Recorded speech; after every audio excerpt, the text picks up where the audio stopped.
या कुन्देन्दुतुषारहारधवला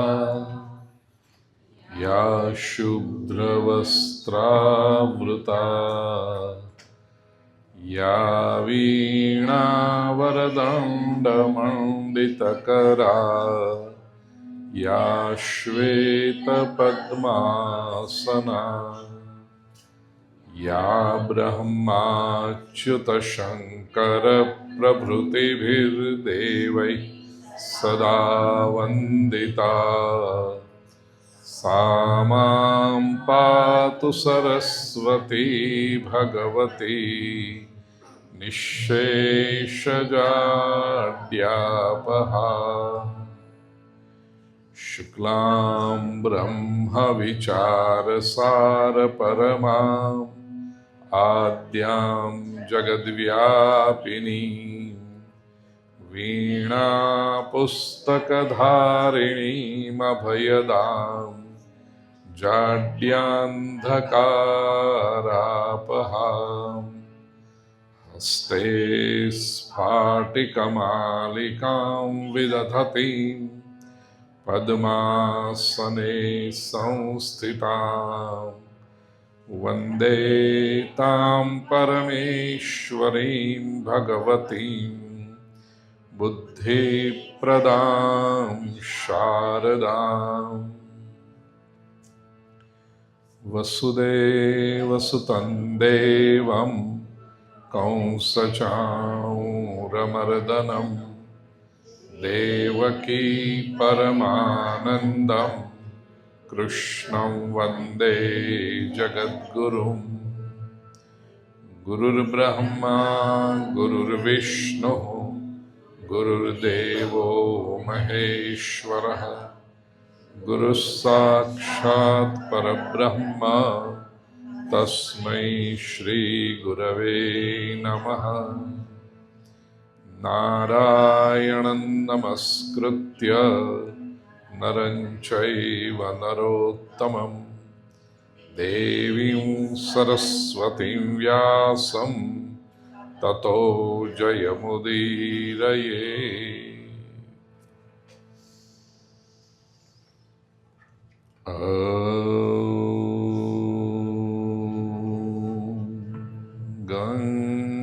गणपतये नमः। श्री सरस्वत्यै नमः। श्री महालक्ष्म्यै नमः।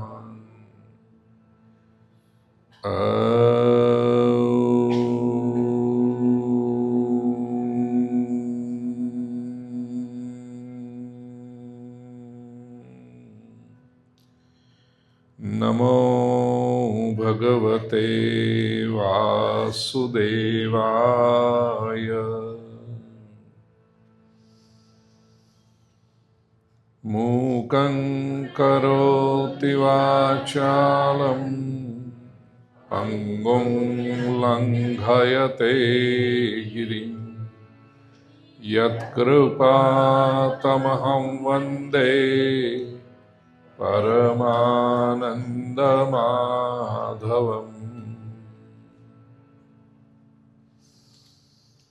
शान्ताकारं भुजगशयनं पद्मनाभं सुरेशं विश्वाधारं गगनसदृशं मेघवर्णं शुभांगं लक्ष्मीकान्तं कमलनयनं योगिभिर्ध्यानगम्यं वन्दे विष्णुं भवभयहरं सर्वलोकैकनाथम्।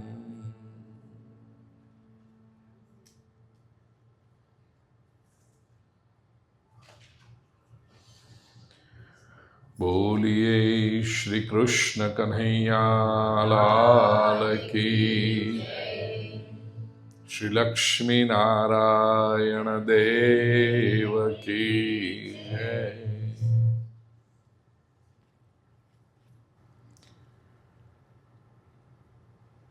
Dear divine souls, in this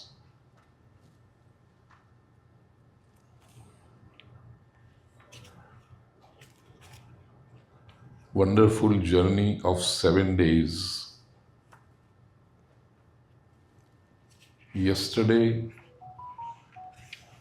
we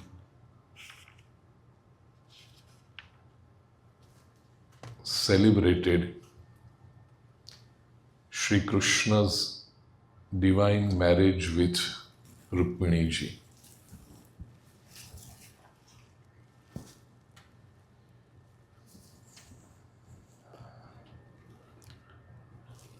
Today, on the ultimate day,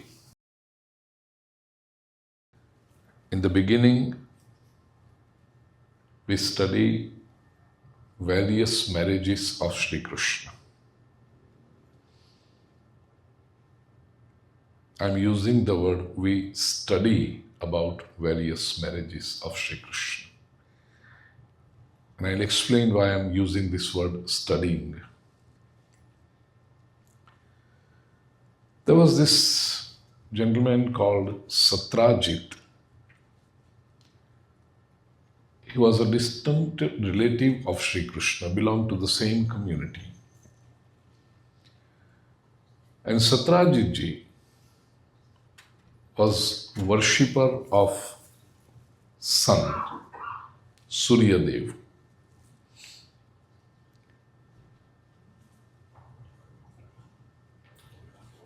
Let us understand this thing.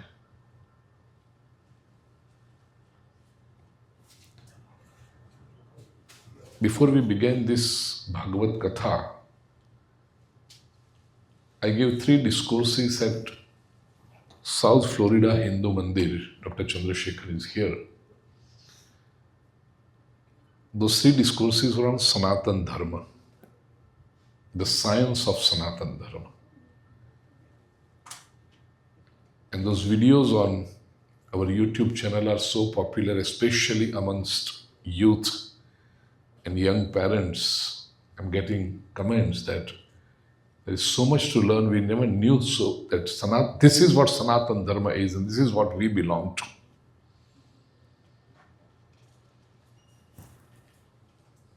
I'll read one of the messages that I have received. He is a young father. His son is around 8 or 9 years. Jai Shri Krishna Guruji. Amazing pravachan on Sanatan Dharma, Guruji. Every youth of Bharat should listen to this video. This is Vivek Bhai Shah from Bharat, and he is one of the top 20 financial consultants in Bharat. He advises people about stock market and various other, even international markets, where to invest, what to invest. He also himself gives seminars on financial subjects, obviously. And he has sent me this. He regularly listens to my discourses. He has sent this message. Every youth of Bharat should listen to this video. Thank you, Guruji, for all your efforts. I'm going to watch these 5 videos with my son Hitansh on this coming weekend. And again with the folded hands, वो जो design आती है उसको क्या कहते हैं? Emoji. So with that, Jai Shri Krishna Guruji. We have so many such responses. One thing, because of the paucity of time there, I could not say, and I want to add it as a rejoinder here to that.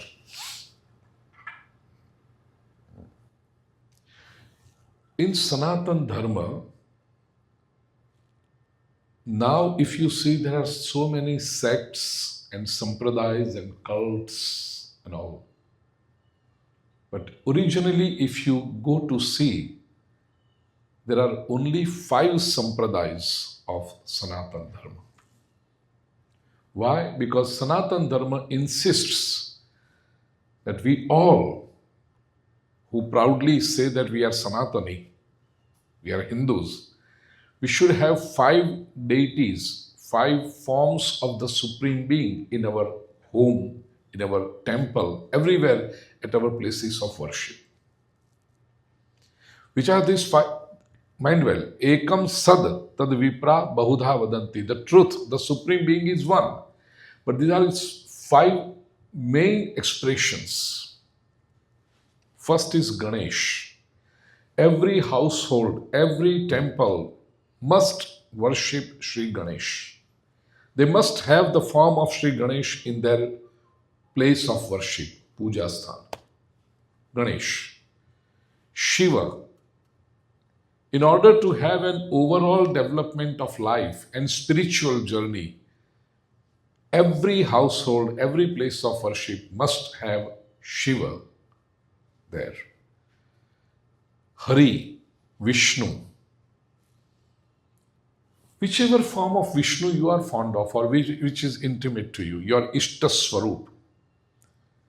It could be Vamanji, it could be Nrusingha Swarup, it could be Maryada Purushottam Sri Ram, it can be Krishna, and Krishna again has so much of variety. It can be Bala Krishna, it can be Radha Krishna, it can be Ranachod Raiji, it can be Dwarikadhish, it can be Yogeshwar Krishna who preached Bhagavad Gita. Any form of Krishna that you feel intimate with. But Hari, Vishnu, Ganesh, Shiva, Vishnu, Bhaskar, the sun. Because sun is the direct source of energy, apparent source of energy. And 5th is Shakti, Ma Bhagavati. Again, there are various forms, Durga, Jagadamba, your Kula Devi. There are so many forms of Shakti. But the Supreme Being in the form of a goddess. And according to these 5 expressions of the divine, we have 5 sampradayas, namely those who have, how to put them in puja. In our Karmakanda Shastras, there is a specific way of arranging the forms, the idols, in a way. It is called Panchayatan Puja. Panchayatan, 5 forms, the worship of 5 forms. Say, your intimate form is Ganeshji. Then you belong to Ganapatya Sampradaya. Ganeshji is in center and other forms are on 4 corners. Which corner? That is also specific and I am not going into that detail. When I take seminars, I actually put it on the figure and show them that this is where it should be. If you belong to, if Shivji is your intimate form, your Ishtadev, then you belong to Shaiva Sampradaya. You must have heard this word, Shaiva. Shivji is the center, all other 4 forms are on 4 corners. If Vishnu is your intimate form, then you belong to Vaishnava Sampradaya. Vishnu is in the center and other 4 forms in 4 corners. Then if you are the worshipper of Surya Dev, then you belong to Saura Sampradaya. And if you have faith in Ma Bhagavati Devi, then you belong to Shakta Sampradaya. In Bengal, in Punjab, in North India, Shakta Sampradaya was very prominent. In Kashmir, Shaiva Sampradaya was very prominent. Shaiva Sutra, what wonderful scriptures, what wonderful compilation of wisdom, Shiva Sutras. Agam Grantha. So these are the 5 sampradayas, correct? Ganapatya, Shaiva, Vaishnava, Saura, and Shakta. Any other sampradaya is a pollution, or you can, like the shade of the meaning we hear, cult. This is called cult. Sampradayas can only be 5. And they are not watertight compartments. It doesn't mean that if you are worshipper of Shiva, you should not worship Vishnu, or if you believe in Vishnu or Sri Krishna, you can't believe in other God. No, that is wrong. Those who try to monopolize these sects and cults, they propagated such theories. Sanatan Dharma, the main highway, it shows that you have to worship all the 5 forms for overall development of your material life and spiritual life. Having said this now, Satyajit belonged to Saura Sampradaya. He was the worshipper of Surya Dev. And Surya Dev had given him a jewel called Syamantak. Now this Syamantak jewel was so significant, its characteristics were, wherever this jewel is, there would be no famine, there will be no drought, there will be no floods, there will be no epidemics, no problem in life at all. And over and above this jewel would give 20 bhar. Now this bhar, as written in Srimad Bhagavat, is a unit of weight in ancient Bharat. 1 bhar was equivalent to 20 tolas. Now you understand in ounces, so I would have to take help of Lalitji, a jeweler. 31 gram. 1 ounce equivalent 31 gram. अब 1 minute, आपका काम है, मैंने आपको सौंपा, आप बताइए मुझे. 1 bar is 20 tola, which is equal to how many ounces? 10 ounces. This would give 20 bhar,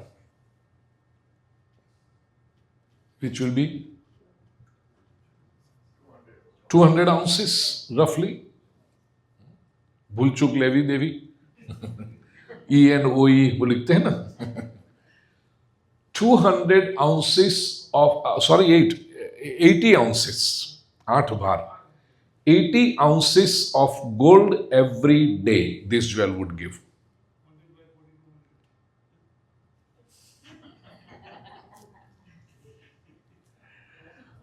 Some people's eyes were so, oh my God, 80 ounces of gold every day, and Lalitji calculated as per today's rate.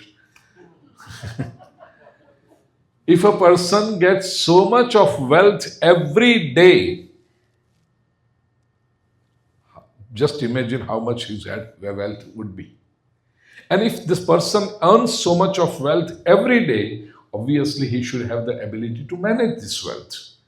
Sri Krishna knew that Satyajit did not have this ability to manage such a huge amount of wealth.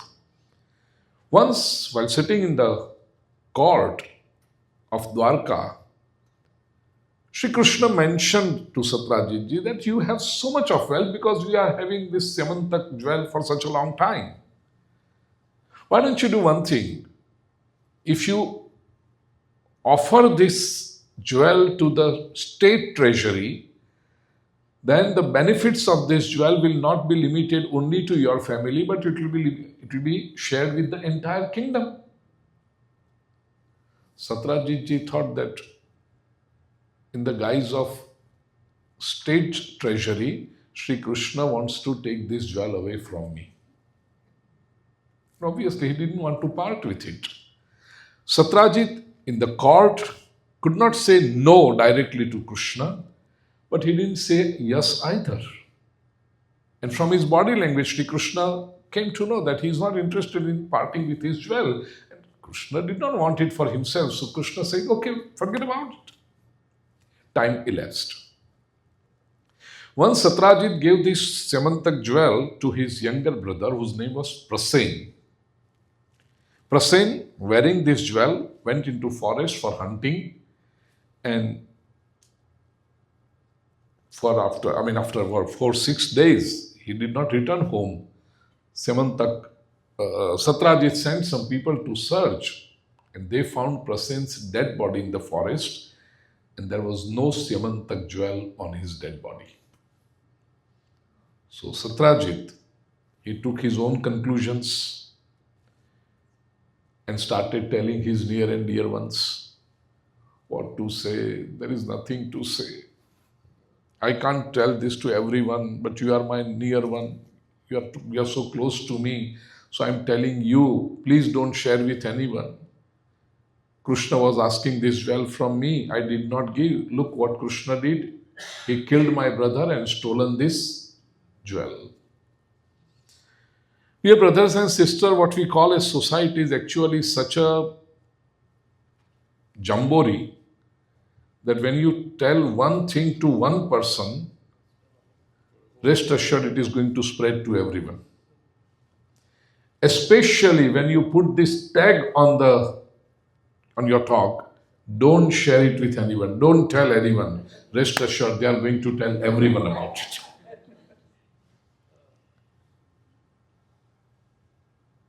Entire Dwarika was discussing, hey, did you hear something? What? Krishna killed Prasen and stole the Samantak jewel. And this story is reached Sri Krishna. Sri Krishna gathered his near and dear ones, confident people, and said, look here, this is what talks are going around behind our back in Dwarika. What should we do? Now there were a few suggestions. First suggestion was, forget about it. We are public figure, and people have tendency to talk whatever they feel like about public figures. There are some people who praise us, so there are some people who criticize us. 7 out of 10 people will praise us, so 3 out of 10 people will criticize us also. We don't have to pay attention to them, we have to ignore them. Don't expect that everyone in the society will praise you. Just ignore them. Shri Krishna said, this matter they cannot be ignored, because the matter has gone to such a voluminous phenomenon. We cannot ignore it, we need to address this issue. Okay, another suggestion. Let us give legal notice tomorrow in the Dwarika Times, full page advert, legal notice to whomsoever it may concern. It has come to our notice that our client, Mr. K.V. Yadav, people are talking about him, people are gossiping about him, and this is tarnishing the image of our client, Mr. K.V. Yadav. Henceforth, if anyone is caught or anyone is noticed spreading such rumors about our esteemed client, Mr. K.V. Yadav, we will take legal steps and we will sue him for defamation. This notice is given by the lawyer's firm of Mr. K.V. Yadav. Mr. K.V. Yadav, Krishna Vasudev Yadav. Shri Krishna said we cannot give such advertisements. Why? Because if we give such advertisement, even people who do not know about it will come to know. And they will start asking what's happening around me. The gossip will increase. Third thing was, let us give advertisements about we have not done anything, we are good. Please, Krishna says even that is not the way. Then what to do? See, as common people, we will think either one of these 3 ways. Shri Krishna's thoughts, Krishna's thinking is out of the box. This is why, dear brothers and sisters, I respect Krishna. I love Sri Krishna. His thinking is such great. He advised, look here. This entire episode has come up because of the jewel Syamantak. Satrajit is blaming us that we have stolen it. The fact is that we do not have the Syamantak jewel. Because if we had stolen it, we should have the jewel, but the jewel is not with us. That means the jewel must be somewhere. Let us find the truth out. This is what Sri Krishna preaches. You cannot fight with darkness. You cannot fight with false fallacy. You have to find the truth out. Krishna, with a few of his very close associates, went in search of the jewel Syamantak. They observed the place from where Prasen's dead body was found. And there Sri Krishna noticed footprints of a lion. When they followed the footprints of this lion, a few maybe miles away, the lion was found killed, and there they observed the footprints of a bear. Krishna followed the footprints of the bear also. Now again, let me tell you this. In ancient Bharat, we were Vishwa Guru. Why? Because we had so many branches of sciences and arts. We had 14 Vidya and 64 Kala. Vidya meaning sciences. There are 14 branches of sciences.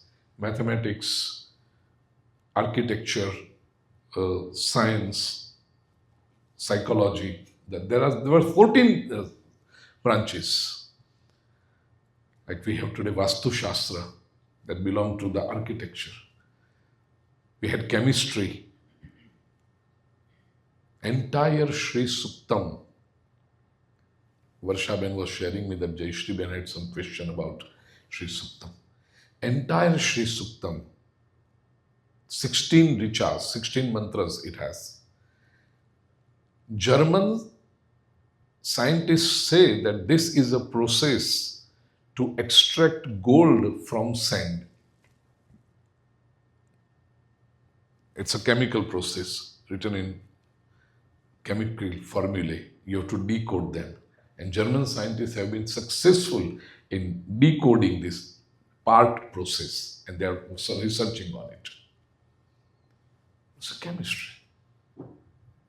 I've given so many seminars on Sri Suktam. It's there on YouTube channel Pujyashree Bhai in Gujarati, English, Gujarati, Hindi, both languages. 4 or 5 years ago, I gave Sri Suktam in Gujarati in Chicago. And there are other Hindi lectures also on Sri Suktam.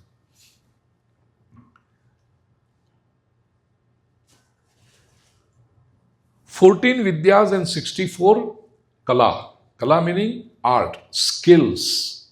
Art is not just painting or singing. Skills. What is the difference?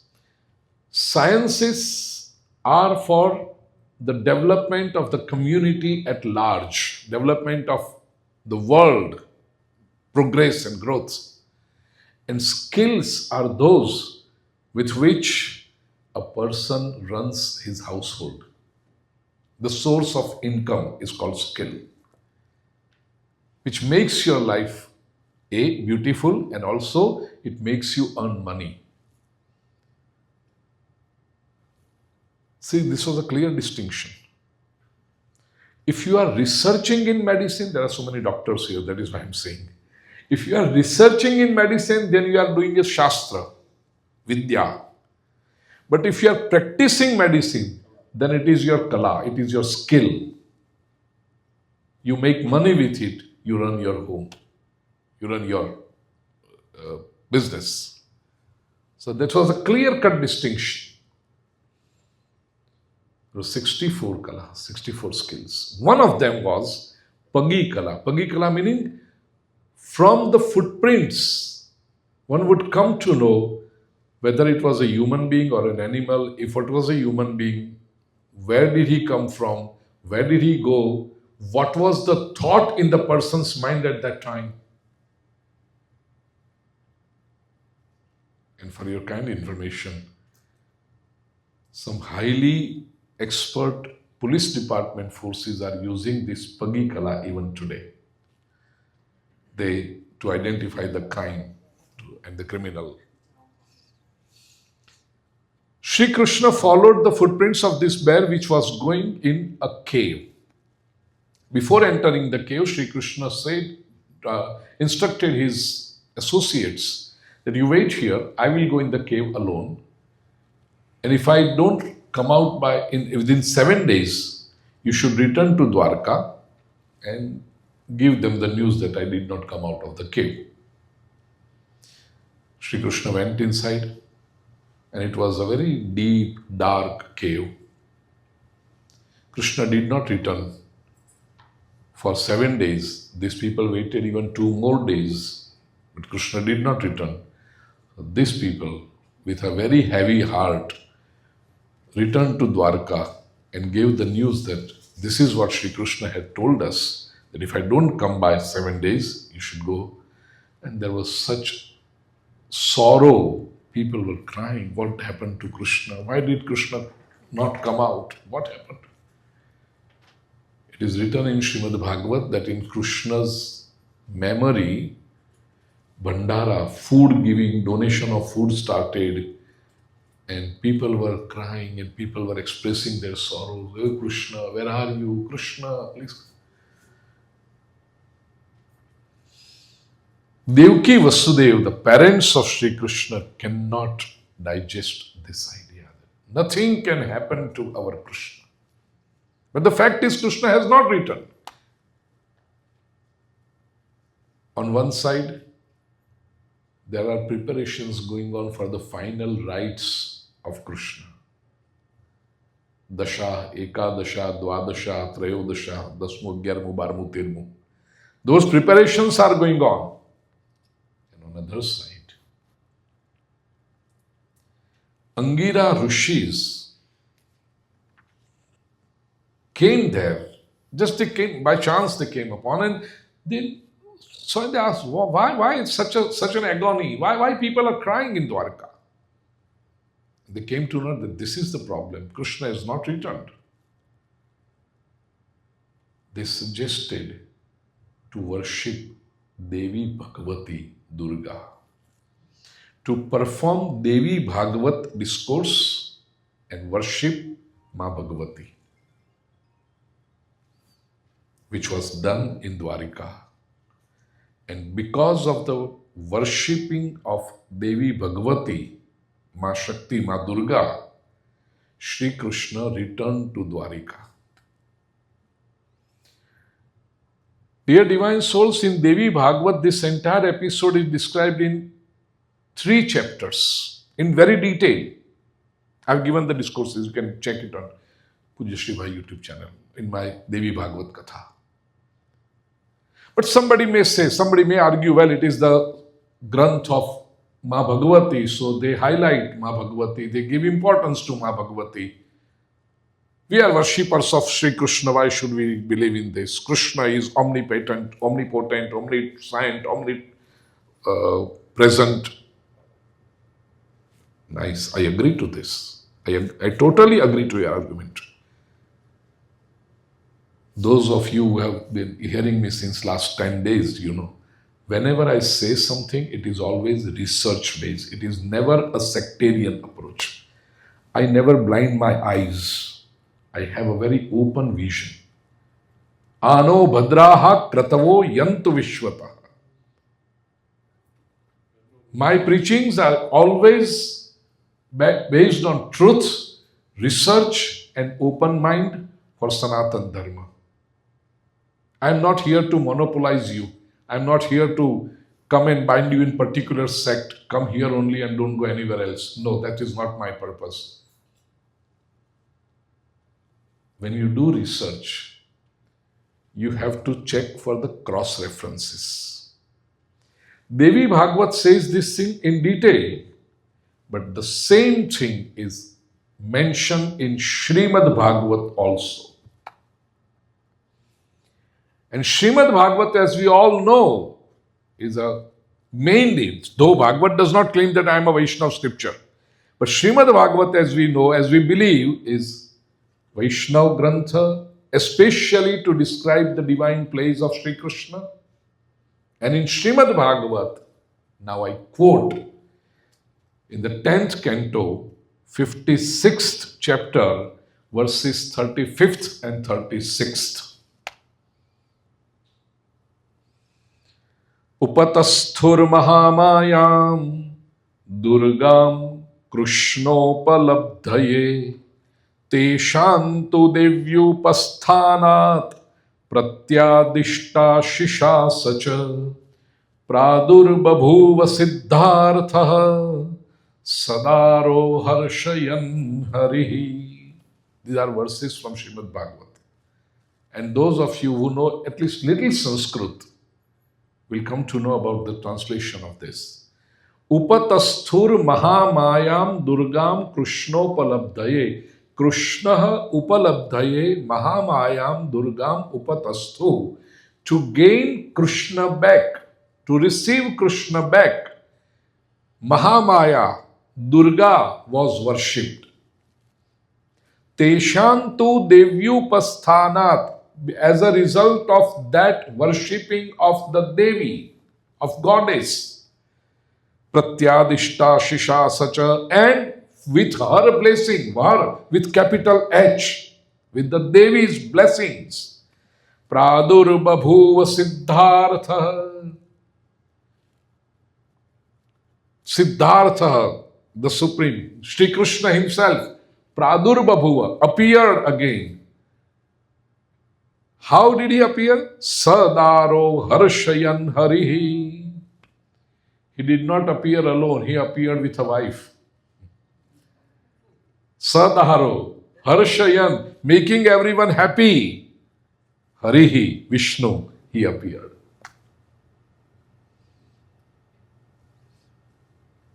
Those people who believe in cult will never tell you these verses. They will say, if you are worshipping Krishna, you should not worship anybody else. Remove all the pictures and idols. Only keep Krishna. And the funny part is they believe in Bhagavat. They propagate Bhagavat. But they don't reveal such stories. And that is the reason, dear divine souls, in the beginning I say, we study Srimad Bhagavat. Sanatana Dharma is so great. Please don't make your worship unitary. Have a very inclusive approach. That will make you great. That will make your journey to spiritualism successful. Well, what happened there in the cave? When Sri Krishna went into the cave, it was a very dark and deep cave. Sri Krishna observed there was this child playing with a very light emitting stone. Krishna realized that this must be the jewel Syamantak. Krishna tried to take that jewel from the child's hands. The child started crying. On hearing this crying of the child, a very powerful bear came out in the cave, and when the bear observed the unknown person, a newcomer, the bear began the fight with Krishna, and Sri Krishna responded to it. This fight with the bear went on from 28 days and nights continuously. After 28 days, and now this bear was not a common bear. He was Jambavanji. Jambavanji thought, who's this powerful man fighting with me, wrestling with me for 28 days and nights continuously? just saw, and oh, it's Sri Krishna. Jambaji felt so sorry. He fell at the lotus feet of Sri Krishna. Oh dear Krishna, please pardon me. But why did you fight with me? Sri Krishna says, hey, let me make the record straight. I did not begin the fight. You started fighting with me. Jambaji said, but you should have told me. Krishna said, you didn't hear. I thought your wish is to fight with me, and this Purna Purushottam avatar I have taken to fulfill everyone's desire. So let me fulfill your desire too. Jambaji says, no, dear Krishna, tell me, what is the purpose of your being here? Krishna said, entire Dwarika is gossiping about me. And this is the allegation I have. I have come in search of this jewel Syamantak. Jambaji says, here it is. With Syamantak jewel, Sri Krishna is leaving for Dwarka. Jambaji comes to see him off till the gate of the cave. And when Sri Krishna was about to leave, Jambaji says, dear Sri Krishna, there is one more desire. There is one more wish. Sri Krishna says, yes, and what is that? Jambaji says, I have a daughter. Her name is Jambavati. She has been thinking of getting married with you for such a long time. If my daughter's wish is fulfilled, Sri Krishna said, right now I told you, I am a Purna Purushottam. I am here to fulfill everyone's wishes. Come on, join me. So along with Syamantak Mani and Jambavati ji, Sri Krishna reached Dwarika. And that is why in this verse, Sadaro, with the wife, with a new wife, Sri Krishna entered Dwarika. Everyone was so joyous. Oh, Sri Krishna has returned, and returned not alone, but with Jambavati ji. Sri Krishna in the court mentioned to Satyajit ji that you are gossiping about me. You are putting allegations on me. Here is Syamantak jewel. These are the facts. And if you want proof, here is Jambavati. Krishna, who can argue now? Satyajit's face was so small, like a beetle nut. Sopari jodu thei gyu. Those who spread rumors and wrong rumors about people, and when the truth comes out, what face do they show to the society? No, dear Krishna, actually, Krishna said, I know what actually was. Satyajit ji, he was very clever, he was very sharp, he was very shrewd. Immediately he understood that if I have to stay in Dwarka and if I enter with animosity with Sri Krishna, that's not going to work. I have to be in good terms with Sri Krishna. And he's caught red-handed. Being a very shrewd person, he announced in the court that Sri Krishna, I wanted to give you two jewels. A, Syamantak, this jewel Syamantak, and B, a precious jewel amongst ladies, that is my daughter, Satyabhama, I want to give in marriage to you. Now, as far as it was the matter concerning to jewel, it was fine, but now the issue of marriage is coming up. Sitting in the court, Sri Krishna looked at his elder brother, Balramji. Balramji says, Krishna, what are you up to? You have married Rukmini ji. You are just coming with Jambavati, and this is the third marriage are you going to? Sri Krishna says, dear elder brother Dauji, for first two marriages, I have not given any opportunity to enjoy you as an elder brother. Now, if you want to take this opportunity that you are taking your younger brother for a wedding and you are dancing on the drum beat, wearing that pagdi and those some vevayon shu kevai, in-laws, your would-be bride's parents are welcoming you, feeding you gulab jamun. If you want to take this opportunity, then here it is. Jamwanji, Balramji permitted, and Sri Krishna married for the third time with Satyabhama.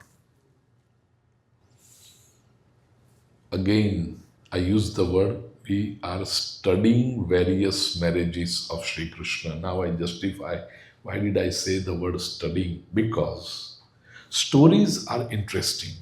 People know about it. But then we are living in the world where people are educated, people are intelligent. They will ask questions. Yeah, story is interesting. But why do you glorify it? Why do you glorify these multiple marriages of Sri Krishna? What do you want to convey? Do you want to convey that modern men also should start? Same process?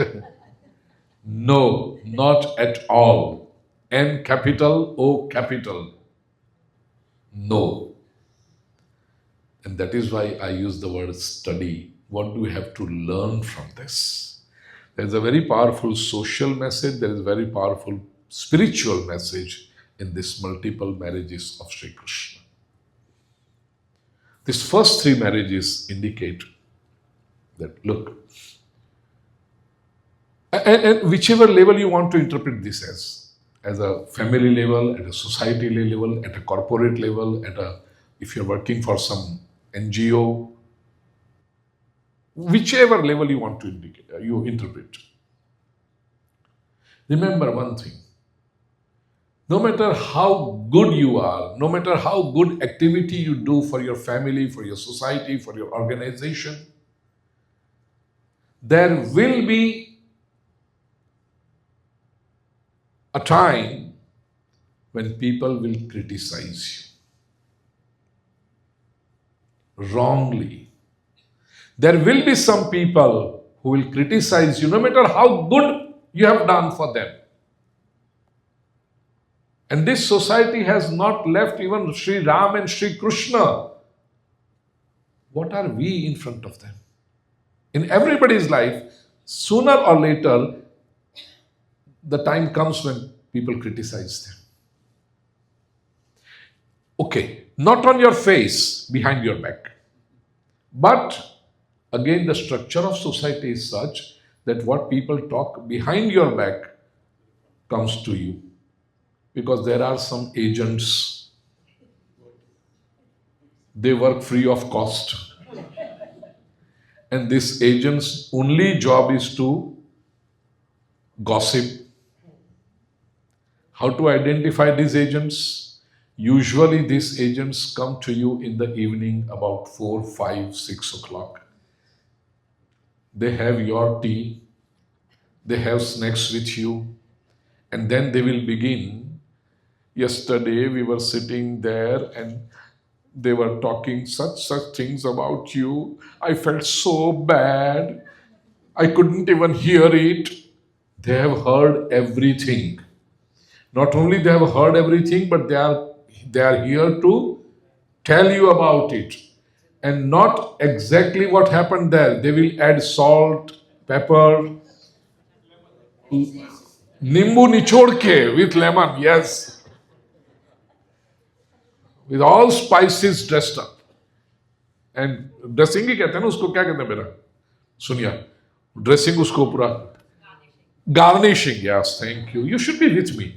So with all garnishing, because this is not my field, na, kitchen, with all garnishing they will tell these things to you. Now you came to know what people are talking behind your back. What is your response to it? Normal people, when they hear that people are criticizing them, people are spreading rumors and gossips about them, they lose their courage. They feel depressed. Oh, I am so good. Look what people are talking. This is what Kali Yuga is. People have no value for good people. Please don't go into depression. Please don't lose courage. Sri Krishna's multiple marriages teach us this. That society will do this. People are people, all said and done. They are independent. You cannot depend on them. When will they change colors? When will they change their talks? So don't lose courage. Be. You know what is our temptation? When someone comes and tells me that people were talking, such and such person was talking this about you, we are immediately, I will tell you about them. Sit. No. If someone is gossiping about us, we are tempted to gossip about them. Don't feed the gossip mill. Because if you say this person, this agent, this free of cost agent, next evening he will be at that person's home, and whatever you have said, he will add salt, pepper, garnishing, and with lemon. He will narrate the stories there because this guy doesn't have anything to do, this guy or girl, both. They don't have anything else to do. Don't feed gossip mill. Don't feel discouraged. Don't feed gossip mill. Third, you don't owe an explanation to everyone. Because in such circumstances, our natural response is we start telling people, look how bad the times are, Kali Yuga. People don't value nice people. I have done so much for my family. I have done so much for this organization. I have done so much for this. Still, people are criticizing me. You don't owe explanations to everyone. Those who are close to you, those who value your relationship, you don't need to explain them. They know what you are. And those who are standing away and throwing stones at you and flinging mud at you, how does it matter? How many people you will go and explain? And again, I'll tell you, human psychology is, if you give explanations to them, they will doubt more. Why is he telling so much good things about him? There must be something. There must be something. He's covering up. Yeah, he's trying to cover up. So don't explain. Then what to do? Sri Krishna teaches us, bring the truth out. What did Krishna do? He found the Samantak jewel. Bring the truth out. And it may be an arduous task. You may have to work hard for it. In this process, sometimes you may even enter into conflict with own near and dear ones. As Jamvanji was actually a devotee of Sri Krishna. In previous birth, he was devotee of Sri Rama. And now, Sri Krishna. But unknowingly, he had to fight for 28 days and nights. So in this process, sometimes you have to enter into conflict with your own people. But ultimately, rest assured, the truth will shine. Satyameva jayate nagrutam. The truth will come out. And when the truth comes out, society will have to accept you for your qualities. This is what Sri Krishna's first three marriages teach us. Socially and spiritually, these first three marriages symbolize that Sri Krishna is beyond Kama, Krodha, Lobha, lust, anger, and greed. How? Yesterday we studied marriage with Rukmini. Rukmini was the most beautiful lady of her time. Almost all the princes and kings of her time were eager to marry her. But Sri Krishna married Rukmini. Why? Not because of her beauty, but because Rukmini had written Bhakti Patra, love letter, as I said yesterday, and invited Krishna that please take me away. So in response to her invitation, Sri Krishna went and married her. Krishna is beyond lust.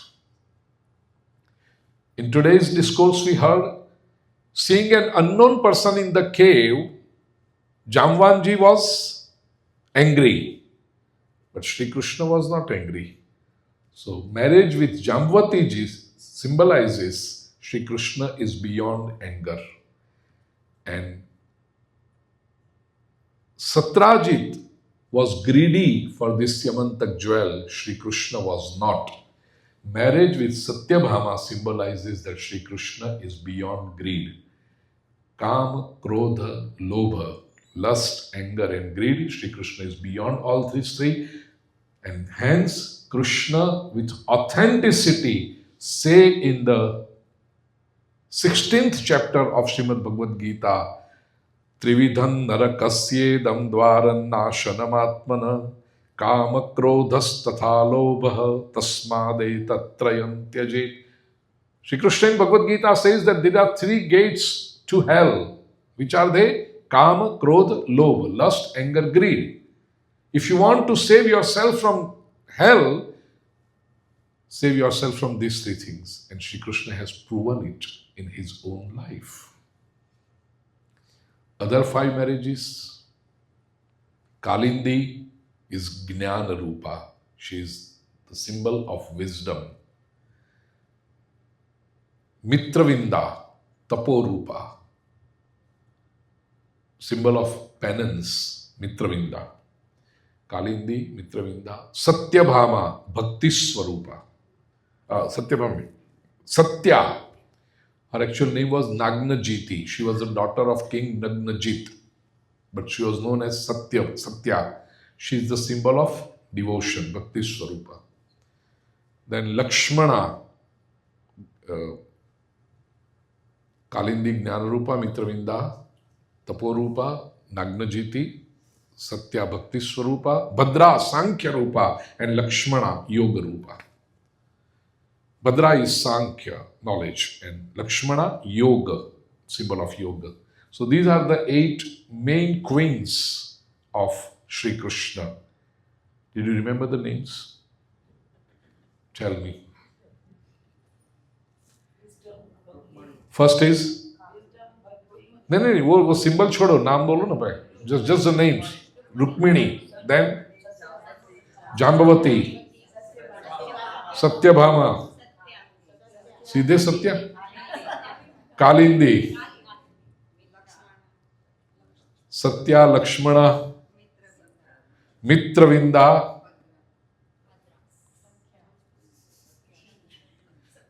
Bhadra.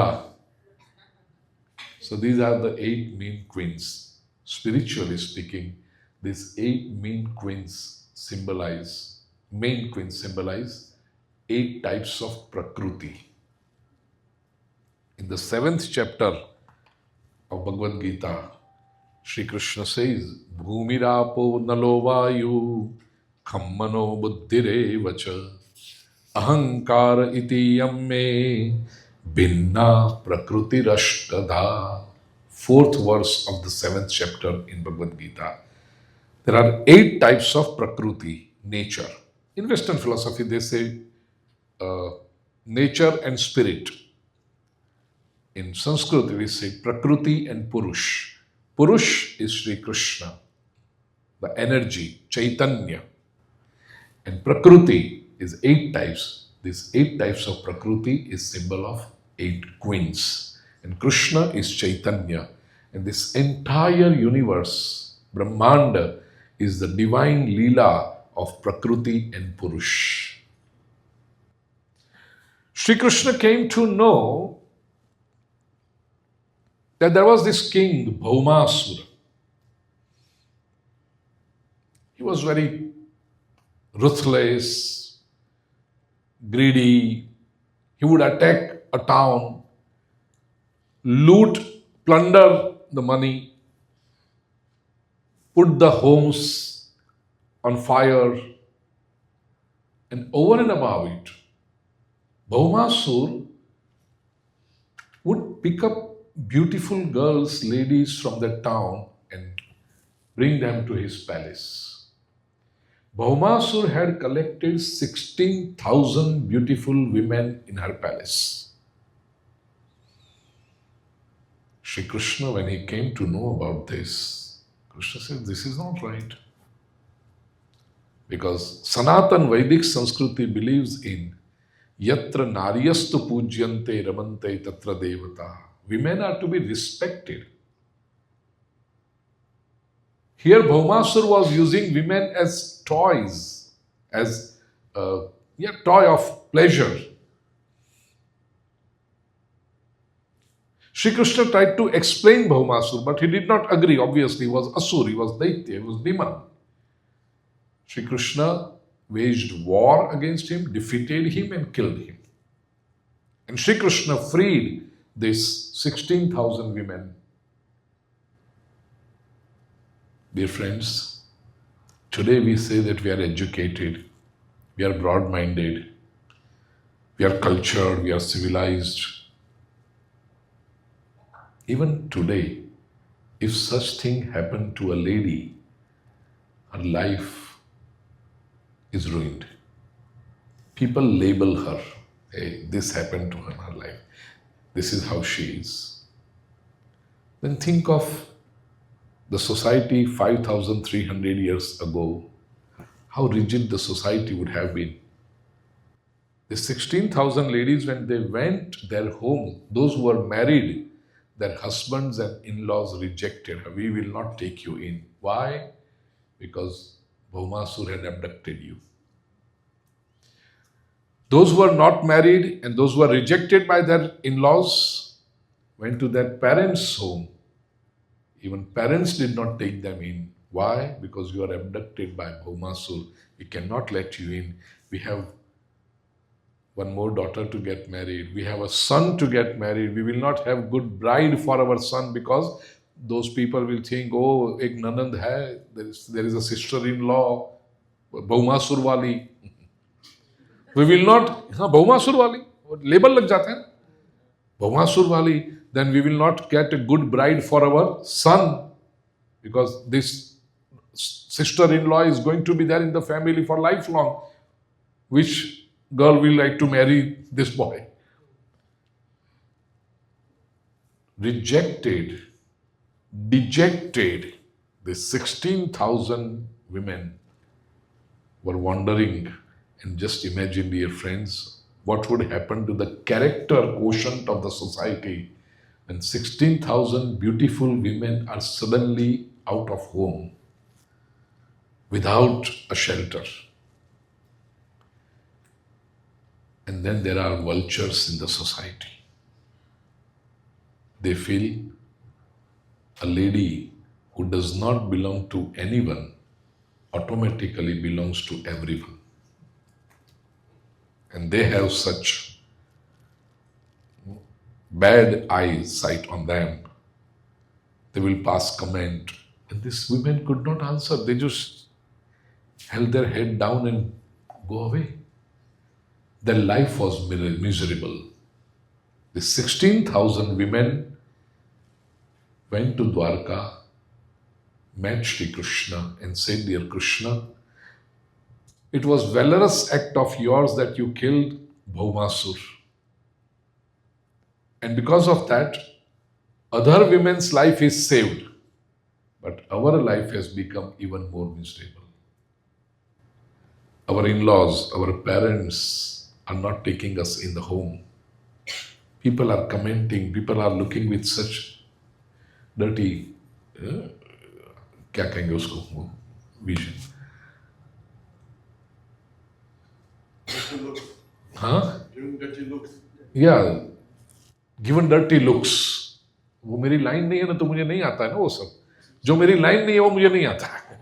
Kitchen मेरी line नहीं है तो garnishing मुझे सोनिया ने कहा, ये भी मेरी लाइन नहीं है. I don't know what to do. So I have, not that you are suggested, so that is, I don't mean to that.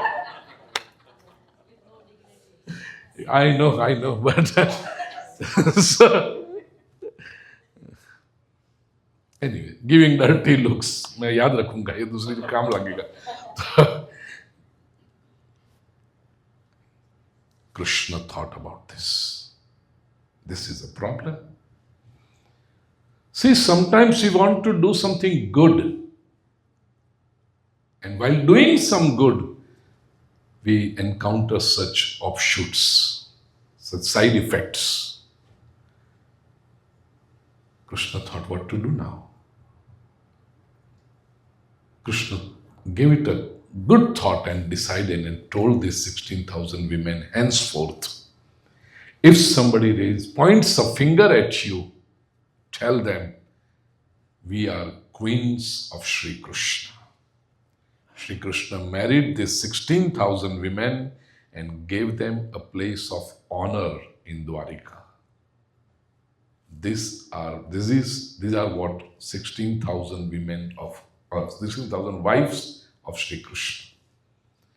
When people don't understand it, they make fun of Krishna, 16,000 wives. So people thought Krishna had only, gala time all the time. He just had fun. No, this is not fun.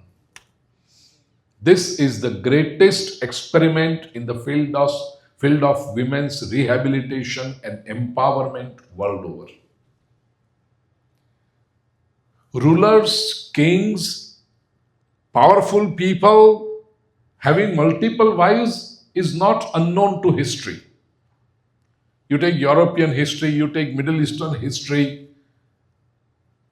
There are so many such examples. But marrying multiple women was for bhoga, for lustful approach. Sri Krishna has not married these women with lustful approach. He has married them to empower them, to give them a status. And this is where Sri Krishna stands apart. This is where Sri Krishna is Jagat Guru. We must know Krishna's Leela. Because people from other faith, or sometimes people from our own community, they make fun, they ask you, what kind of God do you have? Your God has 16,000 women. Is that the only thing he has done in life?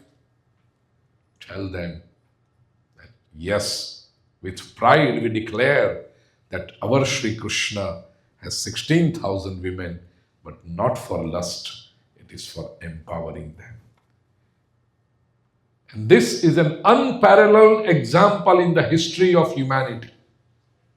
Nobody else has done this. Sri Krishna is unique.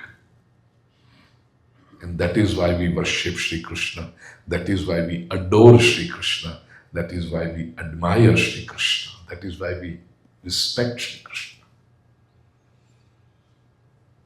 Naradji once started thinking that I am traveling everywhere.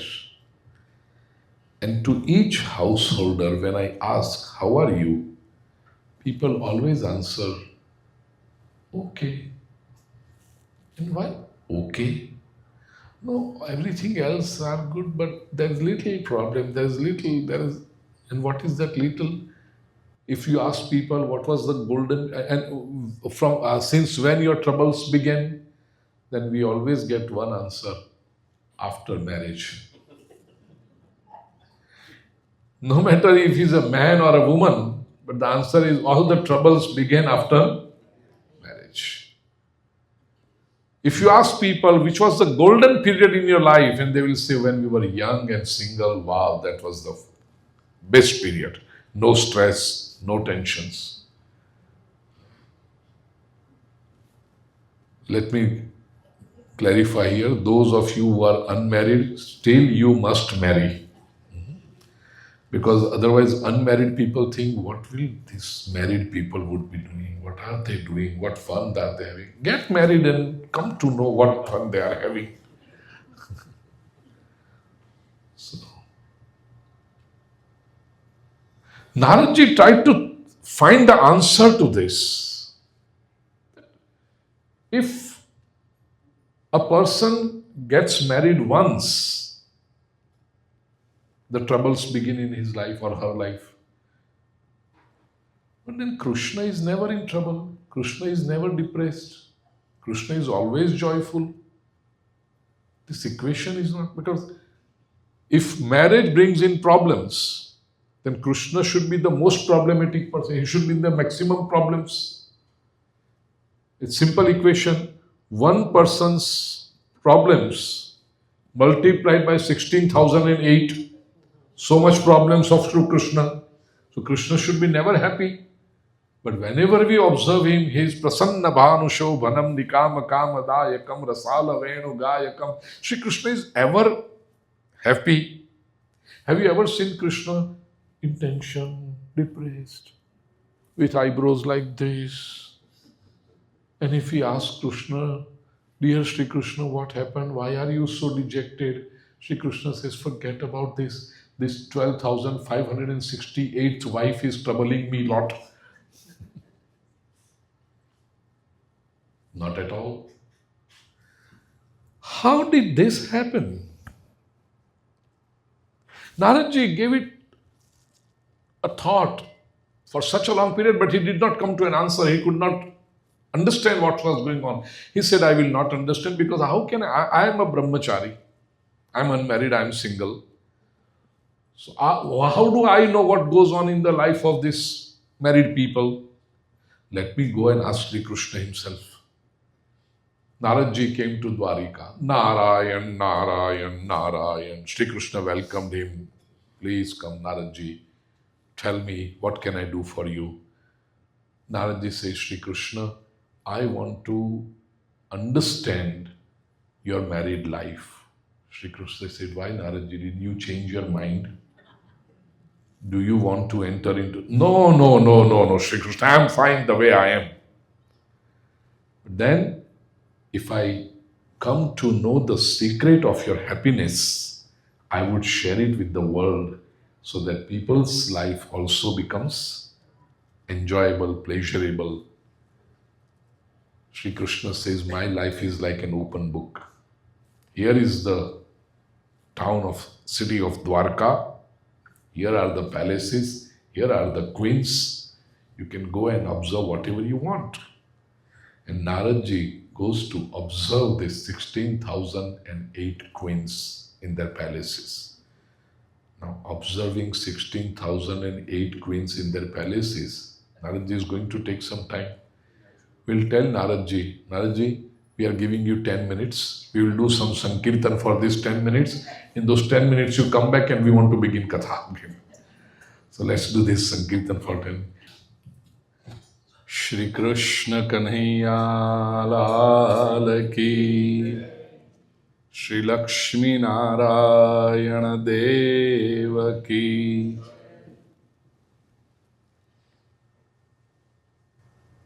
Naradji returns. And what has Naradji observed? Naradji's observations are, dear divine souls, foundations of a very cordial family life, household life. Most people portray Naradji in this Leela as a peeping Tom. When they narrate the story that Naradji, in some palace from window, from some crevice of the door, from some keyhole. Naradji is not a peeping Tom. Please don't understand Naradji's character. Don't underestimate Naradji's character. Naradji is Devarshi. He is an acharya of devotion, path of devotion. Naradji must have visited those queens. Naradji must have asked the questions. How is your relationship with Sri Krishna? Does he even remember your name? Does he ever meet you? Does he wish you on your birthday?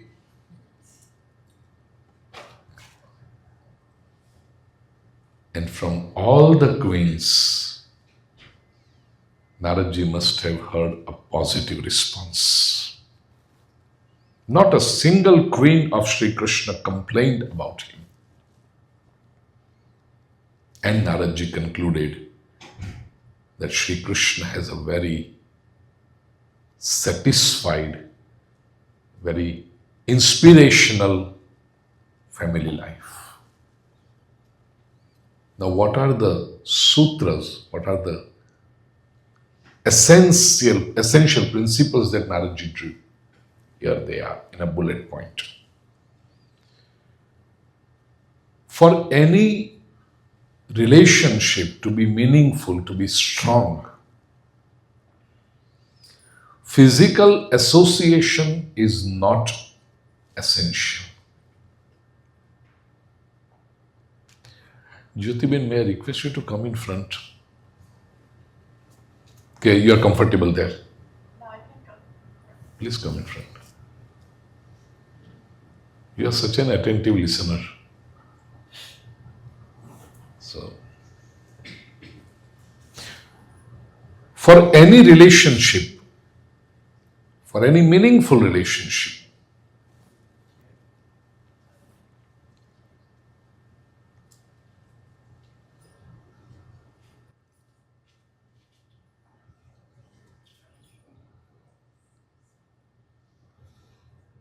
physical proximity is not essential, it is not possible also. It is the mental proximity, an emotional bond being strong is a foundation for a meaningful family life, relationship. I'll give you an example.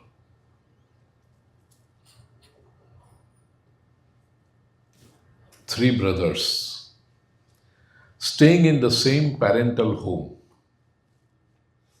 but three brothers do not get along at all, nor their wives. They are not even in speaking terms. They are staying in under one roof only because they cannot afford independent homes. And all three of them are planning, the moment we collect enough money to pay the down payment, I want to go away from here. It is just because they are not capable financially, they are staying together. And in the society, people say that three brothers are living together in the same home. This is one example. Another example. That was example A. This is example B. Three brothers living in three different continents. One is in Australia, other is in India, and third is in America. Time zones apart. But these three brothers, though their homes are different, their businesses are different, their lifestyles are different, these three brothers are so close to each other. Every day, at least once, they will talk. The call may be for 15 seconds. Hey brother, how are you? I'm good. Jai Shri Krishna. Jai Shri Krishna. All good? Yes. Everyone is well in the family? Yes, everyone is happy. Anything that I can do for you? No, nothing. It's just your blessings, elder brother. 15 seconds talk. But three brothers are so sure of each other that if I have some problem, and if my two brothers will come to know about it, they will hop on the first available flight and they will come to me. Otherwise, they don't meet physically, probably once in a year for some social function or so. They don't meet every day physically. Tell me, which is a more meaningful relationship? Example A or example B? Example B. Physically, they are miles apart, but emotionally, they are so close. And that is what the strength of relationship is. Physically, Sri Krishna cannot be present with all 16,008 wives. But mentally, all the 16,008 wives are so close to Krishna, they constantly remember him, and hence they do not feel that they are away from Krishna.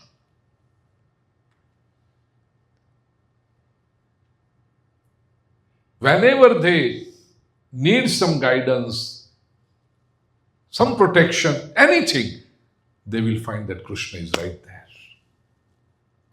This emotional proximity is important. What's happening in the modern society? People may be living under the same roof, but emotionally they are miles apart. They say we can't get along. His ideas are different, my ideas are different, her ideas are different. They have their own way. And then they come out with this beautiful escapist statement, which sounds very good to listen. We agree to disagree. We accept the differences. My humble question to you is, if you are related, if you are closely associated, if you are a family member, why can't you come on the same platform? Why can't you operate on the same wavelength? Why can't you just forget some of your grudges and prejudices and try to be on the same page as your loved ones? Because marriage means merging. Not just two bodies, but two souls, two minds, two intellects. And this union makes the relationship strong.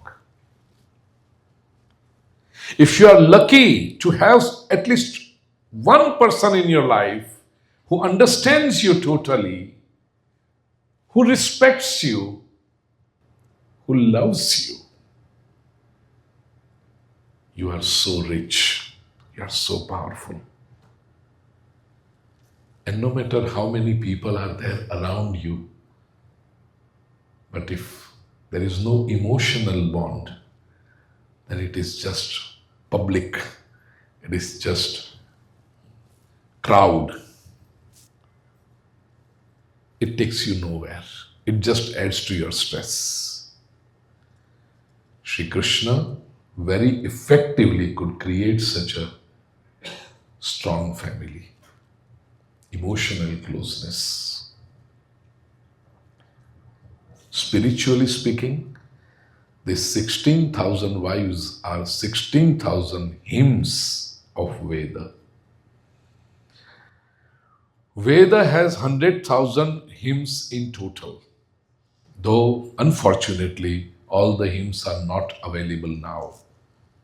We have lost them. We are so unfortunate.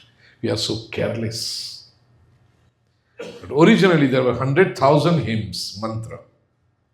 Out of them, 4,000 hymns were for Jnana, wisdom, Jnana Kand. 80,000 hymns were for Karma Kand. And 16,000 verses are for devotion, Bhakti Kand. These 16,000 hymns which belong to the Bhakti are symbols of this 16,000 wives.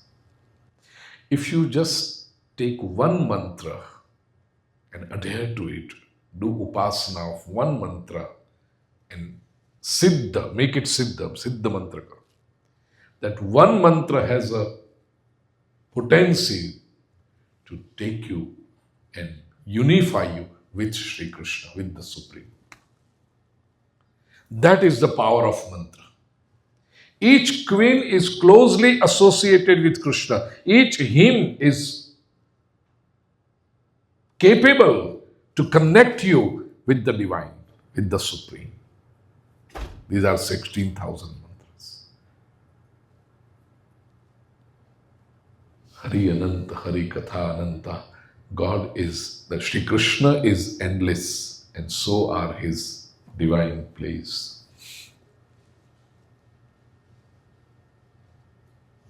One of the important Leelas, and now this is Mahabharata period. Later part, when Sri Krishna became a very respectable not bureaucrat. He is not a king also because he is never sat on the throne.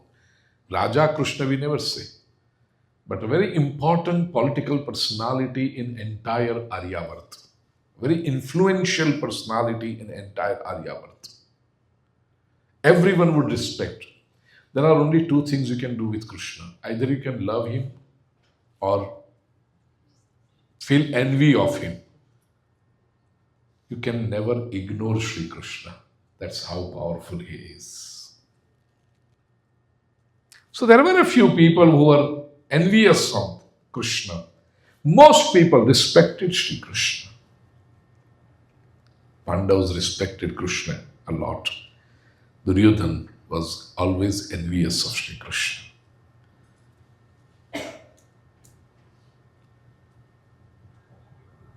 Pandavas were being subjugated, lot of pain, sufferings by Duryodhana. Sri Krishna wanted to establish a Dharma Rajya, a righteous kingdom. He decided to make Pandavas instrumental in it. He acted as a mediator. Duryodhana agreed to give forests and infertile land to Pandavas, Khandav Prastha and all. Pandav said to Sri Krishna, "Dear Krishna, this is injustice." Krishna said, "Look here. First, take what he is giving. Then we will talk about later other things." In this Khandav Prastha, which was absolutely barren land, absolutely forest land, with the guidance of Sri Krishna, Pandavas established the kingdom Indraprastha. And Yudhishthir wanted to do Rajasuya Yajna. Now this is the Yajna which establishes you as a king. In order to qualify to perform this Yajna, all the present kings of that era must accept Pandavas as kings. They must accept Indraprastha as new kingdom. And if someone does not accept Pandavas as kings, then Pandav would have to enter into war with them and defeat them. Most of the kings accepted Pandavas as this Indraprastha as a new kingdom, except for Jarasandha. And Jarasandha was very powerful. Pandavas being a new kingdom, they did not have enough army nor enough financial resources to fight with Jarasandha. You know how expensive wars are, and I don't want to say anything more than this in this country. Especially when you pick up someone else's wars and you enter into them, how foolish those steps are. So wars are very expensive. Pandavas could not afford it. Yudhishthir, he was worried about it. What to do? We want to perform this Rajasuya Yajna, and Jarasandha is opposing it. We cannot defeat him. We do not have enough resources to defeat Jarasandha. How can we perform Rajasuya Yajna? Sri Krishna assured Yudhishthir, you continue preparing for Rajasuya Yajna, I will take care of Jarasandha. How? Sri Krishna took Arjun and Bhima and went to Pragjyotishpur, Jarasandha's kingdom. You must be knowing the story part of it. Jarasandha entered into wrestling with Bhima because Jarasandha himself was a very powerful wrestler. So he chose Bhima, that I will fight with Bhima. And Bhima felt, yes, look here. If you want to kill Jarasandha, I am needed. Arjun is not capable. That ego, Sri Krishna removed that ego. Jarasandha was powerful. Bhima was being defeated by him. And ultimately when Bhima came to Krishna, Prabhu, I did not expect Jarasandha to be this strong. Krishna said, now look at me and fight. And Krishna tore the leaf of the tree. How many of you know about these stories? Most of this, right? So Krishna, those who know it, please share it with those who do not know. So I'll come to the spiritual part of it. Krishna signaled Bhim that this is how Jarasandh can be. Jarasandh, he would come close. If you tear him apart, he would again come and get up and rejuvenated with new energy. Ultimately, Sri Krishna suggested when you throw his body apart after tearing off, put a shivling, form a shivling, so he will not meet. Shiva means Kalyan. Jarasandh, negative people, antisocial element. How to defeat them? If you want to defeat them, first of all, you should know what their strength is. And that strength is their unity. I always give an example. Say there's a town and it has a population of 500,000. All the cities, all the towns have certain area where people are scared of going after evening. Those infamous areas. You say, don't go there after 6 o'clock. Why? No, there are wrong people. They will loot you, they will kill you, they will do this. Wrong activities are when there are antisocial people. How many antisocial people are there? This so-called gang must be a gang of 50 people, not more than that. But these 50 people who are antisocial, who do wrong activity, they are united. They have one goal. They are even ready to kill or be killed for their purpose. And their unity gives them strength. And because of this unity of these 50 people, 500,000 people are scared of entering that area. Why? Because these 500,000 people are scattered. They are not united.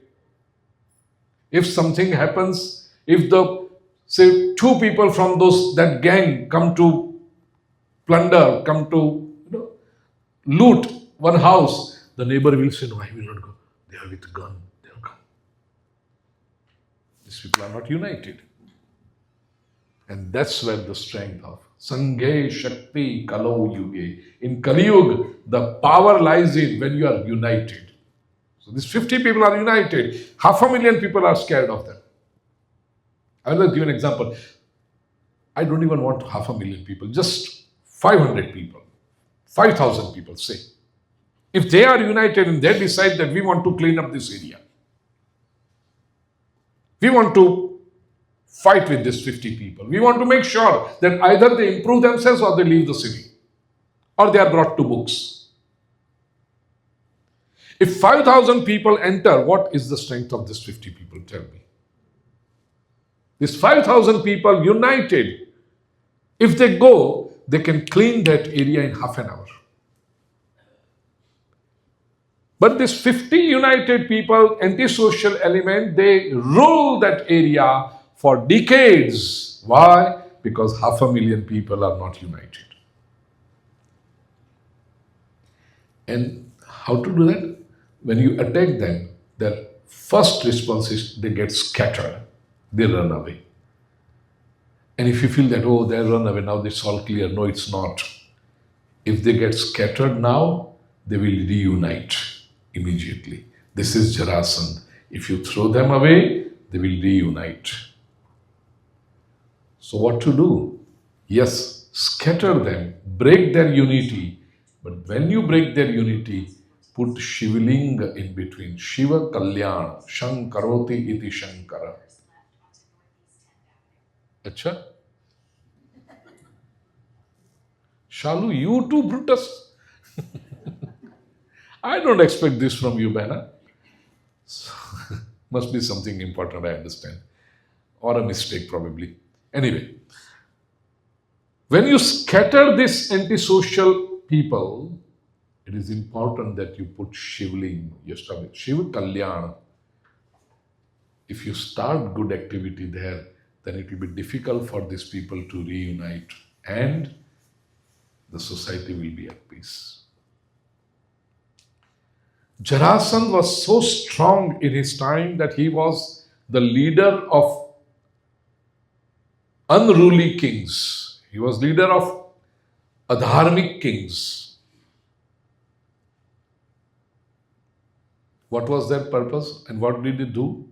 These adharmic kings, wrong mentality people, would unite and they will attack a righteous king who would always be single because no one would come to his support.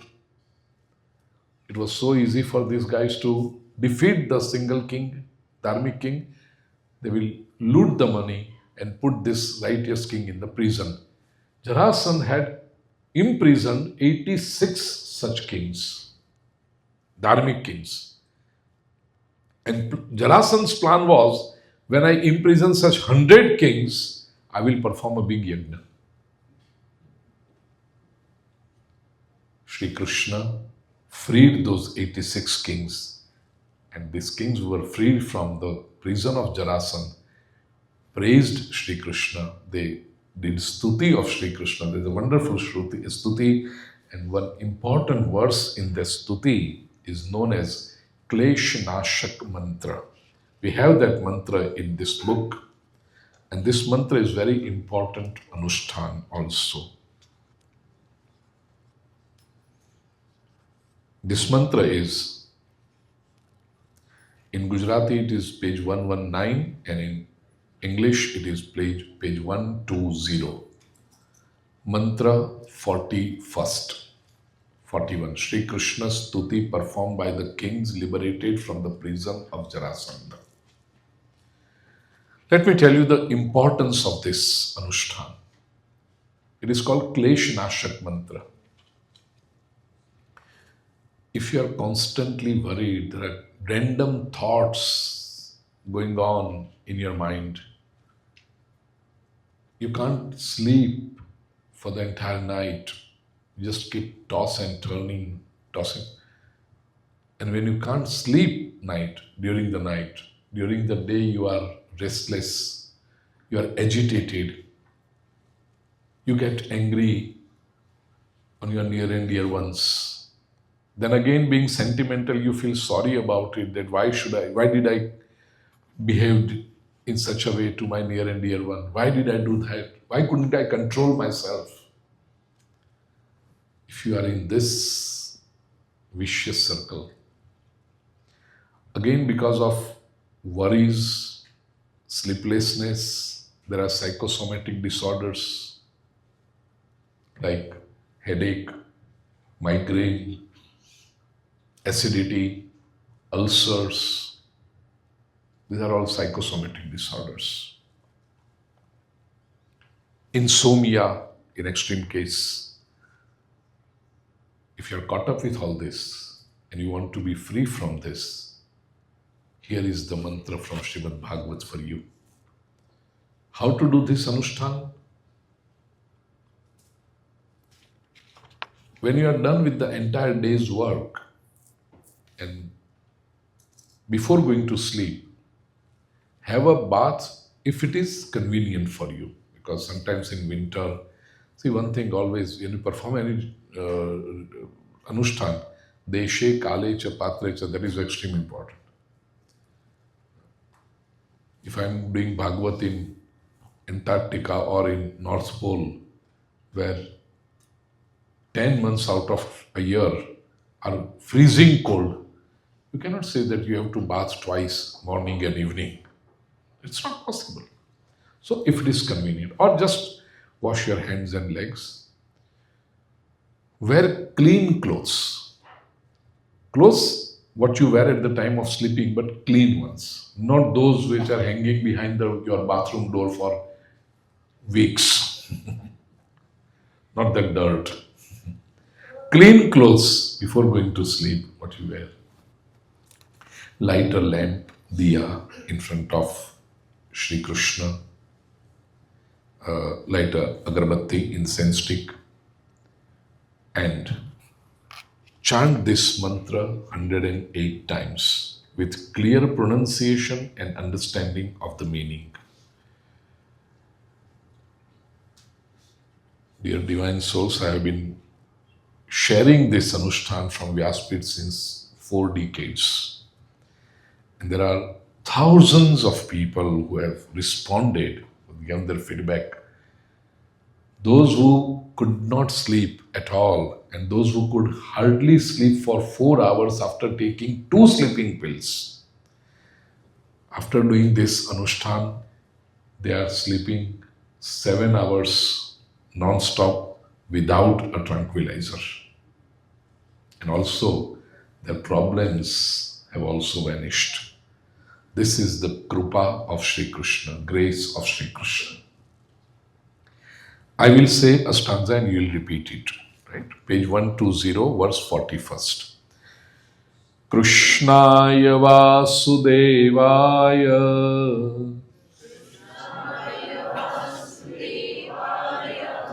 Haraye Paramatmane Pranatakleshanashaya Govindaya Namo Namaha. Now, before I explain the meaning, keep the book in your hand. One clarification. Most people chant this as Pranataha Kleshanashaya. There is a Visarga. People say Pranataha. Even in this book, it is say Pranataha Kleshanashaya. It is not wrong. Grammatically, you can derive the meaning, but I would say this is a printing mistake. Why? Because in Srimad Bhagavat there is no ha, there is no visarga. In Srimad Bhagavat, this verse is 10th canto, 73rd chapter and 16th verse, in which entire Pranata Klesha Nashaya is one pada, one word. Pranata Klesha Nashaya. There is no ha. Because of paucity of time and it will become too dry, I don't want to go into the argument of grammatical things, grammarian, why there is no visarga and why there should be visarga. I don't want to go into it. But if you are chanting, don't feel bad that, oh my God, I was chanting Pranataha for the whole of my life. Please. But if you trust Srimad Bhagavat, then again, as I say, from base of Bhagavat, I say it's Pranata Klesha Nashaya. One word, not her. And I'm very precise about this. Now the meaning. Yeah, there is no her. Pranata Klesha Nashaya. Not Pranataha Klesha Nashaya. No, Pranata Klesha Nashaya. One word, without a pause in between. Pranata Klesha Nashaya. Govindaya Namo Namaha. Meaning, Krishnaya, to Krishna. Vasudevaya, to Vasudev. Now again, this word Vasudev is interesting. People sometimes do not differentiate between Vasudev and Vasudev. According to Sanskrit grammar, Vasudev with Va is son of Vasudev Puman. Vasudevasya putra. Vasudeva apatya. Puman. Vasudeva. Vasudev's male child is called Vasudev. Female, Vasudevi, probably. Or Vasudeva. Akara or Ikaranta, Strilingi. But Vasudev is Krishna and Vasudev is the father. In Sanskrit or Hindi or in Devanagari script or in Gujarati script, there is a clear cut Va and Va. There is a clear difference. But those who do not know this Sanskrit or other languages which have come out of Sanskrit and they depend only on the Roman script, they face this problem because both are written as Vasudeve. So they don't know whether it is Vasudev or Vasudev.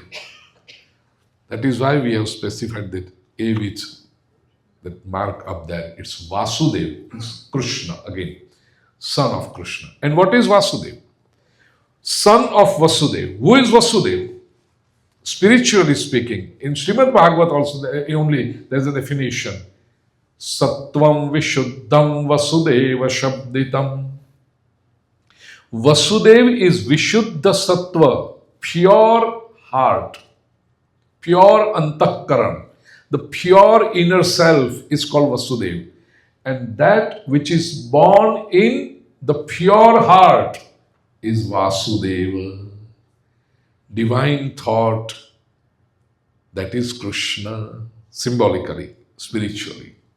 So that, because in pure inner self, only good things will come up. That is the symbol of Krishna. Vasudeva. Haraye, to Hari. Namo Namaha, that's ultimately. So we bow down, we do namaskar to this, to Krishna, to Vasudeva, to Hari. Hari. Even this word Hari is very important, very interesting. Sanskrit language is so interesting. You'll be surprised if I tell you Hari word has three meanings. Among others, three main meanings. Hari is monkey. One of the meanings of Hari is monkey, Vanar. Other meaning of Hari is lion. And obviously the most famous meaning of Hari is Vishnu. Now you will ask, what kind of language is this? Sanskrit. Monkey, lion and Vishnu, all three have said by Hari, the same word. Yes. Why? Mind well, Sanskrit is the only language in the world that has, that each and every word has a meaning. Those who do research in language, yes, they know that there are certain sounds and there are certain words. Especially in ancient tribes, words came later on, but they were derived from sounds. Like A. Now this A means you, but A, it was basically a sound. Oh, they are basic sounds, how to call someone. But those words do not have meaning. Like from A, in English we say hey, H-E-Y. If I ask you what is the meaning of hey, no, it's just to call someone. But there must be some meaning to this word. There is no meaning. In Sanskrit, there is not a single word which is without a meaning. In Sanskrit, there are no just sounds, there are defined words. And how do you derive to this meaning? You must know the Sanskrit of grammar, grammar of Sanskrit language. Hari word. You always say, in Sanskrit, if your name is in Sanskrit, there is a meaning to it. Chandrasekhar, there's a meaning to it. It symbolizes Shivji. Chandra is on whose head. It is called Chandrasekhar. Chandra virajate shekhare yasya sa Chandrasekhara, according to Sanskrit grammar. Anil, Vayu, air. Why? Because Anala is fire. That which, again now Anil, let me not go into मैं कृष्ण की बात करूं कि अनिल की करूं. But that which gives strength, that which boosts the fire is Anil, and also that which puts the fire off is Anil. Anala is fire. And Anil, वो fire को support करे, that which supports the fire is Anil. Vayu, air. Paresh, Para Isha. Isha, Swami, Lord, owner. But Para, who uses his power, his strength, his energy, his wisdom, his time for others, for the benefit of others, is Paresh. So, what I mean to say is, all the words of Sanskrit language will have a meaning if you know the grammar. This is not true for other languages. If somebody's name is John, ask him, what is the name of your meaning? John is John. William is William. There is no meaning to it. William can become Bill, but there is again no meaning to it. Bill can be a currency note, bill can be what you receive after buying something. But is that the meaning of this guy's name? No. Is he carrying a price tag over him all the time? That this is my bill? In Sanskrit teacher, Hari, a very simple word. Why does it have these three meanings? Because the meaning of the word Hari is, according to Sanskrit grammar, Harati iti Hari, that which takes away. And Haran, to do Haran is taking away without your notice, without even you being aware of it, is called Hari. Now this meaning applies to all three. Monkey is Hari. Why? Go to Vrindavan, go to Nidhi Kunj. They have written everywhere, beware of monkeys, beware of Vanaron se Saudhan. Why? You are wearing a hat, wearing sunglasses, carrying purse and bag, bananas in that bag. And you will go in style to watch everything, what Krishna did here and what Radhaji did here. That Hari will come and take your hat away, your sunglasses away, or your bananas away. And you won't even know. Suddenly he will come from nowhere. Harati iti Hari. Lion, it takes away life. He will attack suddenly from nowhere. Harati iti Hari. And Vishnu is Hari. Why? Because he takes away your pain, your trouble, your random thoughts, your worries, your challenges, your adversities, your sins. Harati iti. And he will take away all these things even without you being aware of it. You just have faith in him. Chant this mantra and you will realize that all your pain, your worries, your random thoughts, your adversities going away. Haraye. Krishnaya Vasudevaya Haraye Paramatmane. To Paramatma, to the Supreme Soul. Pranata Klesha Nashaya. Pranata, Pranam. Come to the refuge. Come to his with capital H, lotus feet. Klesha Nashaya. Those who come to his lotus feet, their klesha, agony, Nashaya, are removed. Govindaya Namo Namah. To Govinda, Govinda again has a meaning. Gavam Vindati iti Govinda. He who disciplines cows, he who trains and controls cows, is called Govinda. Request Sri Krishna, pray to Sri Krishna that Krishna, you are taking care of millions of cows. Why don't you take care of my one cow too? Krishna will ask, your cow? And which is that? My mind. Because mind is cow is a symbol of mind. Go, literally meaning sense organ. Manashashtan indriyani, in 15th chapter Sri Krishna says. Why does a person worry? Because he doesn't have control over his mind. Do you ever plan to worry? That every evening between 4 and 4:30, I'm going to worry. This is my time to worry. 4 o'clock, begin worries. 4:30, stop it. Now rest of the worries tomorrow at 4 p.m. Do you plan that way? You don't. You can plan satsang 6 to 9. 9 o'clock, now chalo, let's go home. Guruji, conclude it fast. But for worry, do you plan it? You don't. In fact, you are sitting with some good thoughts initially, and your random mind, this cow goes grazing somewhere else. And your mind begins to worry. You can't control your mind. Pray to Sri Krishna that, dear Krishna, please control this cow of mine, this mind.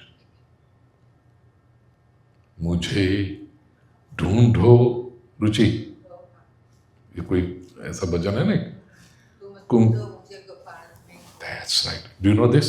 तुम ढूंढो मुझे गोपाल में खोई गैया तेरी.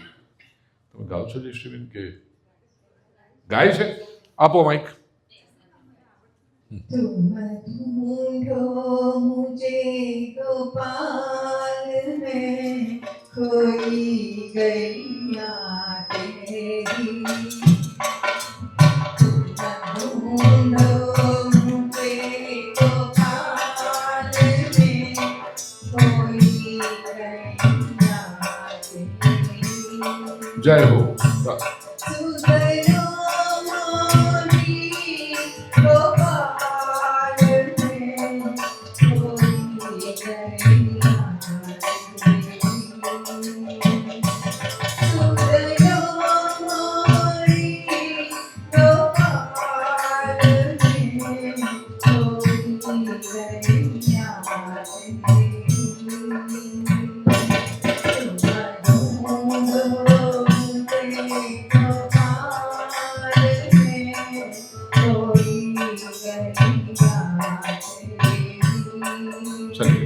Krishna Kanhaiya Lal की.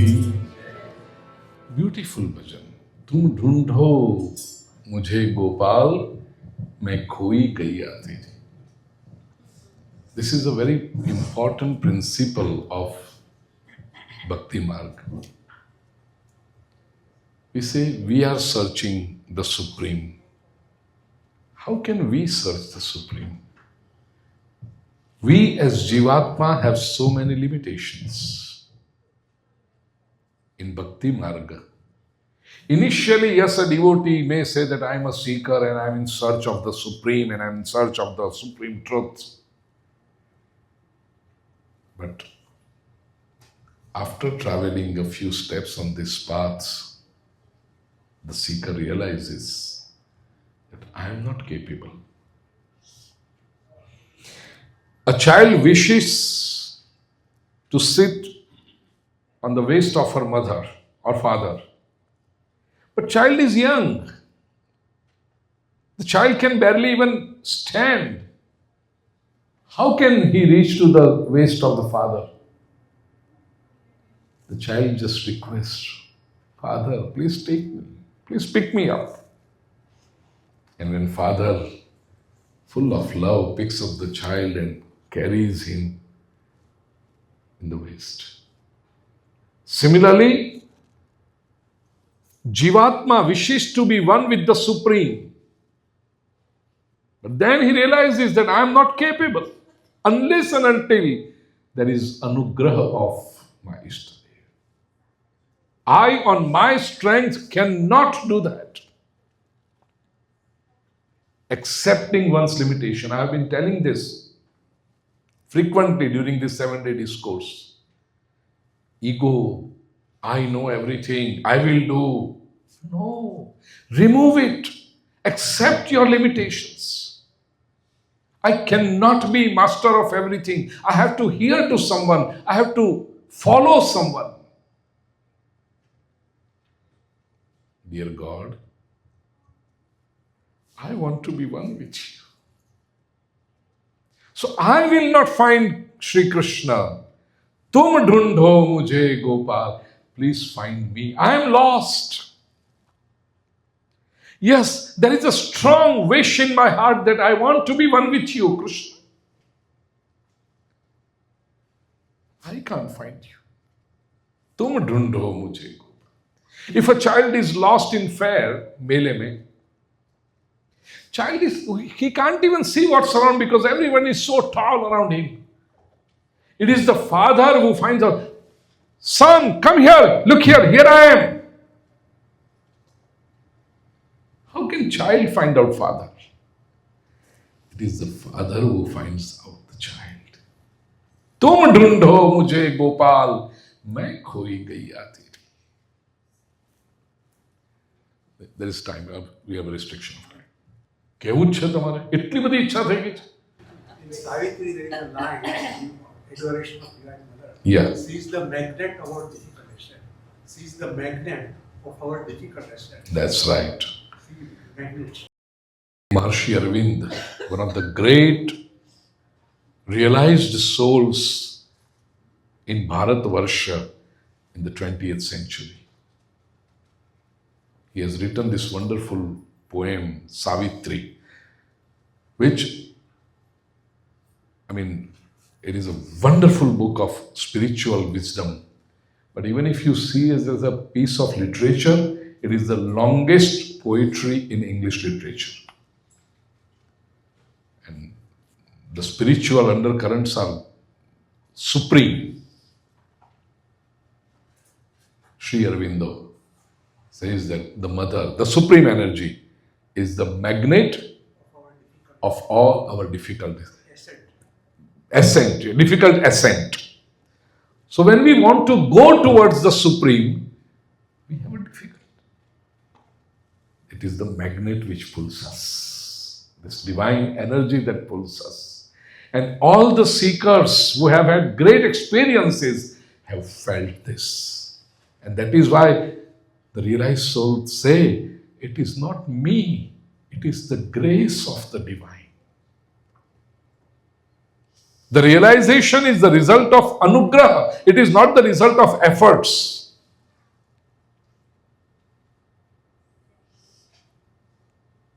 बहुत सरस है श्रीमंत में. तुम ढूंढो मुझे गोपाल मैं खोई गैया तेरी. You find me out. Govinda Namo Namah. Govindaya Namo Namah. Namo Namah is a cyclic term. बारंबार प्रणाम है. Namo Namah, Namo Namah.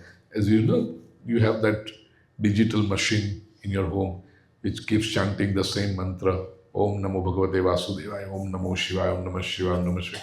That is Namo Namah, Namo Namah, Namo Namah. It's a cyclic term.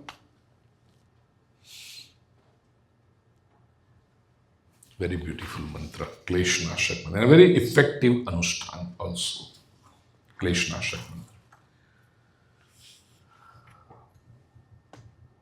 Without narrating the story of Sudama ji, see, one thing is for sure, Srimad Bhagavat Granth is so large in size physically, at the same time so much with depth and poignant meanings. It is impossible to narrate it in 7 days. Shukdev ji narrated this Grantha in front of Parikshit for 7 days. And what was the schedule? They would begin the Katha at sunrise and end by sunset. Madhyane Ghatika Dvayam, in the afternoon for 2 ghadis, that is 48 minutes, they would rest to attend biological needs. And again in 45 minutes they will begin. So from sunrise to sunset for 7 days. And a scholar like Shukdev ji, and who is the listener? Parikshit, who is all ears. Because he knows that on the 7th day, my life is going to end. I have to be liberated. There cannot be a bigger purpose than this. Nothing else is important. Only this is important. Even then, Shukdev ji says that Parikshit, I have not been able to tell you the entire Granth. I have told you Yatha Dhitam Yatha Matihi. Whatever I had studied and whatever inspiration I got during narrating this. So if even Shukdev ji doesn't claim that I have narrated the entire Granth, Who is Bhupendrabhai Pandya to tell you that I have narrated the entire Granth? And that too in 3 hours. See, it's not even 3 hours, and people have started offering food and preparing for it. Because our priorities are different. We want to do everything because everything is arranged around food. कथा तो चलती रहेगी, food की preparation पहले करो. This is what we are. फिर I cannot claim that I have described the entire ग्रंथ. Yes. कल भी मैंने कहा था ना, फूड का खर्चा भी कथा के खर्चे में आ जाता है. Whatever you spend for food is counted. We did this event and how much expenditure? Oh, if you want to do 1 day session, it is this expensive. How much did you give for the righteous purpose? Bhagavan के लिए. How much did you spare? Shh. That's a very shameful amount. शर्म आएगी बोलोगे तो भी आपको. Food में कितना? इतना. रेंट कितना? इतना. डेकोरेशन कितना? इतना. और कहेंगे क्या? कथा की उसका इतना खर्चा. अरे भाई, लोगों को खिलाया उसका खर्चा बोलो, हॉल का रेंट बोलो, कथा का खर्चा कहां है आपको? People are funny. So, anyway, till we don't narrate the story of Sudama, Srimad Bhagavat is, well, while describing the story, I will use the word Sudama only, but I must clarify that in Srimad Bhagavat, there is no specific name as Sudama. It is not written. In Bhagavat, as I said yesterday, Radhaji is not mentioned as Radha. No, there is not a particular person called Radha. In Bhagavat, there is not a name of a single gopi. It's not mentioned. When Shukdev ji narrates about gopis, he says, Eka, Apara, Anya. One gopi said this, the other gopi said this, the third one said this. Not a particular name. So even Sudama, not a particular name. Why? Because the way the narration begins. Krishnasya asit sakha kaschit. Krishnasya asit. He belonged to Krishna. Period. When a person belongs to Krishna, when a person realizes that he belongs to Krishna, how can he have a different identity? Belonging is merging. In the terminology of Vedanta, Bindu merges with Sindhu. Bindu does not have its own identity. A drop merges with the ocean. A river merges with the ocean. Till the river is flowing, it has her name, a specific name. But once it is one with the ocean, no name. Jivatma merges with the Paramatma, no identity. So there is no particular name. Here in the world, we are dying for name. My name should be printed. My name should be spoken. My name should be announced. My name should be mentioned. Why? Because I gave $1,000.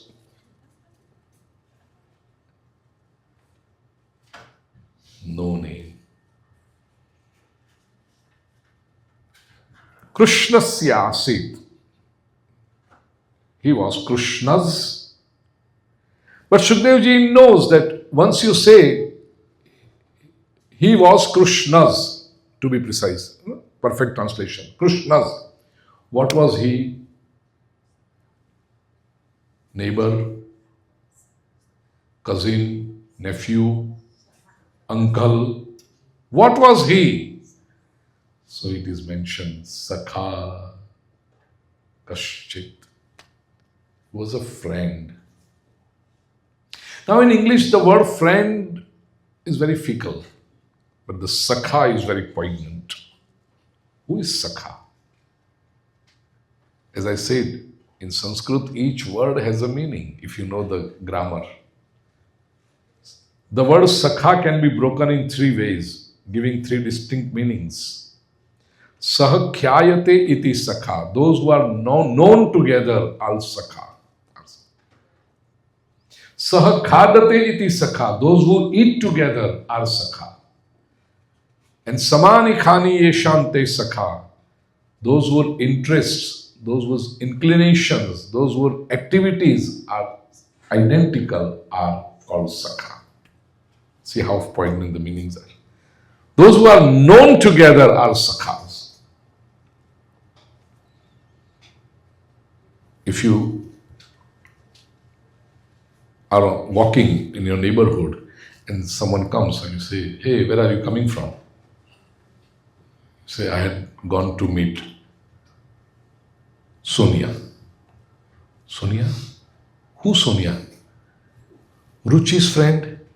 Oh, Ruchi, Sonia. Yes, now I get it. They are Sakhis. Sahakhyayate. They are known together. Similarly, when you talk about Sudama, if person asks, Sudama, who's he? Krishna's friend. Yes, Krishna Sudama ki jodi. Sahakhyayate iti Sakha. Known together. Second, English, there is a quote, a man is known by the company he keeps. So, those who are known together are Sakha. Secondly, Sahakhadate iti Sakha. Those who eat together are Sakha. Suppose you are in some function and there is a buffet dinner. You have gone to the table to serve your plate and then someone comes up and say, hey, Radhe, Radhe, Radhe, nice to see you, let's have dinner together. No way. Because you don't get along with that person well. What will you say? I had just come to pick up these 3 puris or kachoris. There are 3 people waiting for me there. Nice to see you. See you after 10 years.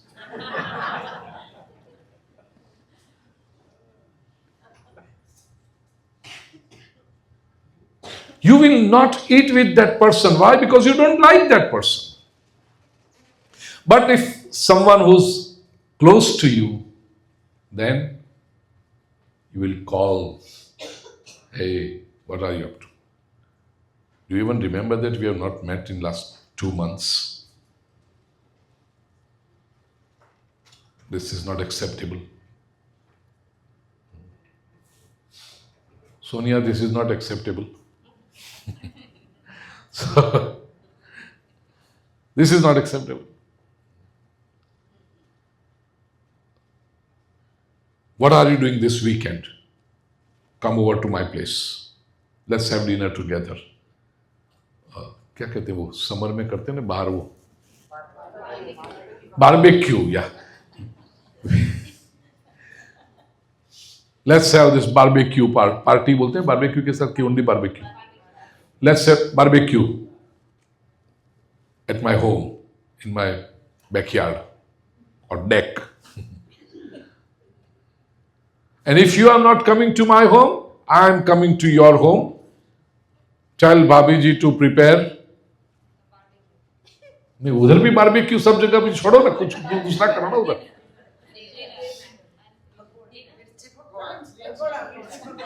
मिर्ची pakora yes ये बहुत अच्छी बात आपको बहुत याद रहेगी आपको कैसा बनाती हैं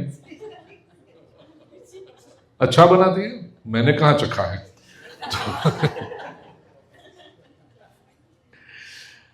Tell Bobby to prepare mirchi pakoda next summer. When can you say this? When you are close. Otherwise, can you tell someone that I am coming over for dinner at your place? And even you tell the item also, prepare mirchi pakoda. You can't say that if you are not close to that person. Saha khadate iti sakha. And third, samani khani yeshante sakha. Those whose interests, inclination, aptitudes, activities are identical are called sakha. Sudama was Sri Krishna's sakha. And what was he doing? What Krishna does. What does Krishna do? He loves, he favors, he does anugrah, he graces everyone. So was Sudama doing. He was an extremely learned Brahmin. Brahmano Brahmavittamaha. He was a Brahmin by birth and by activity. Brahmavittamaha.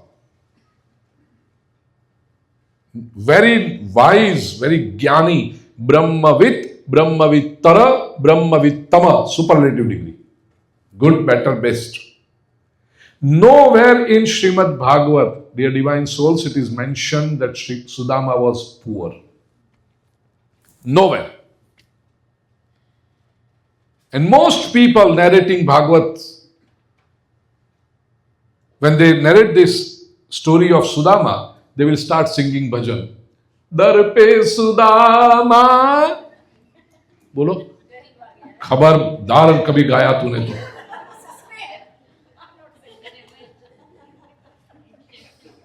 खबरदार कभी किसी Sudan में ये जो दर पे सुदा में ये नौटंकी वाले होते हैं ना सब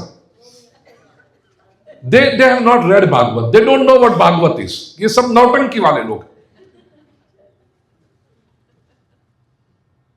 और जो समाज है उन्होंने उनको बिठा दिया ऊपर एंटरटेनर्स को और फिर लोग पूछते हैं जैसे तेरे घर पे लोग को कैसा क्यों होता है बिठाते तुम हो ऐसे लोगों को मजा आया महाराज जी ने बहुत अच्छा भजन गाया without even knowing what is there in Bhagavat. Kabhi bhi, never ever say Sudama was poor. It is not mentioned in Srimad Bhagavat. You are insulting, you are humiliating Sudama if you address him as a Garib Sudama. In Bhagavat it is written Brahmavittama, the best amongst the wise people. मैं knowledgeable शब्द जानबूझ के नहीं इस्तेमाल कर रहा हूं. Wise, ज्ञानी, the person who knows Brahma.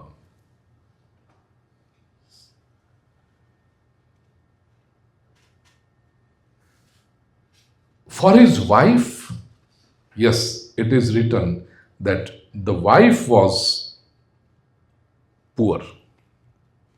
Daridra Sidamanas. Daridra, feminine gender. While describing his wife, Srimad Bhagavat says she was poor. Daridra. Why? Look here. Poverty is a relative term. It doesn't depend on how big home you have, how flashy furniture you have, how expensive car you drive. That is not the mark of richness or poverty. Poverty is here. Even if a person is rich, but he cannot spare, he cannot use his money for good cause, he is poor. बेचारा गरीब है, दरिद्र है वो. He might have millions in his bank account, but he cannot spend for good cause. So he is poor. And the person who does not want anything is rich. Whose desires are less is rich. Chah gayi, chinta miti, manuwa beparwah, jisko kachu na chahiye, wo shahon ke shah. The person who see, poverty is how much your wish list is, how long your wish list is. If in spite of having so much things, you still want this, then you are poor. So Sudama did not wish anything. He was not expecting anything. And that is, he was Brahmavittama. But for wife, Srimad Bhagavat says, Daridra. She was expecting. And what was she expecting? She was not expecting a big home. As a lady of the home, it is very common for... What happened? Sudama performed devotion. He would study scriptures. Whoever came to him, he would give the knowledge. He would solve their problems when people ask questions. He would solve the problems, would guide them properly on the path of devotion or spirituality. And he would not ask for anything. And people were such in that society. They were not giving anything also. They were not even graceful enough to understand that we have gained so much knowledge from this Brahmin. He has given so much of time. He has given so much of his wisdom. He has done so much efforts to share this divine wisdom with us. It is our duty to offer him something. No. After the work they're over, they would just stand up or go home. It is our duty to offer him. They did not realize it. Why? Because most people argued, he is not asking anything. We have not done an agreement or contract with him. If he asks, we will give. Probably we will think. But he is not asking. Sudama did not ask for it, and people did not offer it.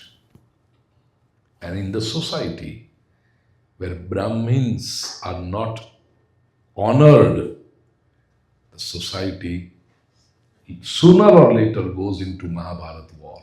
The society degenerates. Now let me put this wisdom in modern light. Brahmins are not just those who wear dhoti, kurta and have shikha. No. Brahmins are the knowledgeable class of the society. Mind well, I'm using the word class and not caste. These are intelligent people. There are two types of transactions, dear friends. In the terms of economics, there are two types of transactions, tangible and intangible. For tangible transactions, people don't mind paying money. You go to a mall, you go to a grocery store, you go to Ross with a cart and you buy stuff. Does Ross sell grocery? तो क्या होता है वो चलो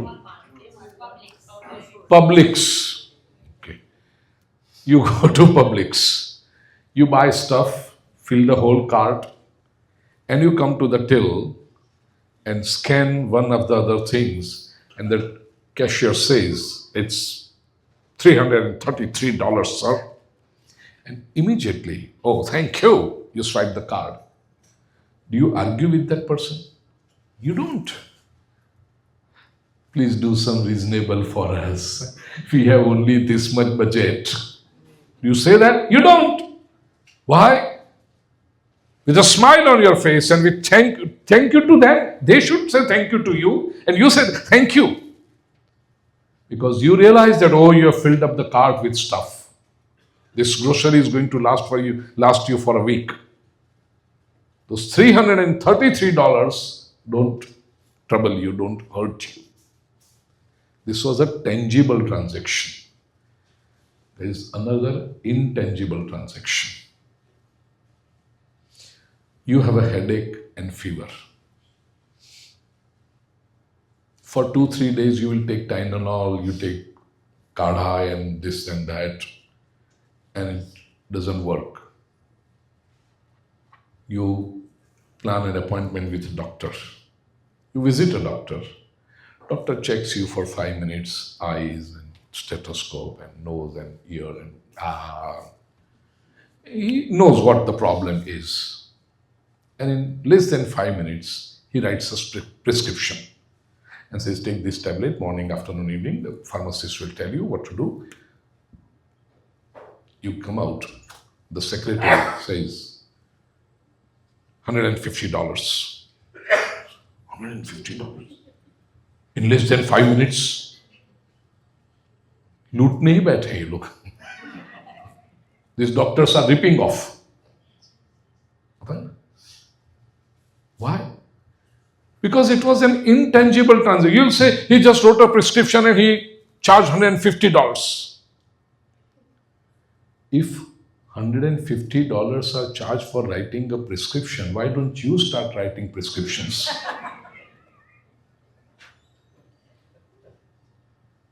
Can you? No. Because for writing this prescription, there is a hard work of more than 2 decades.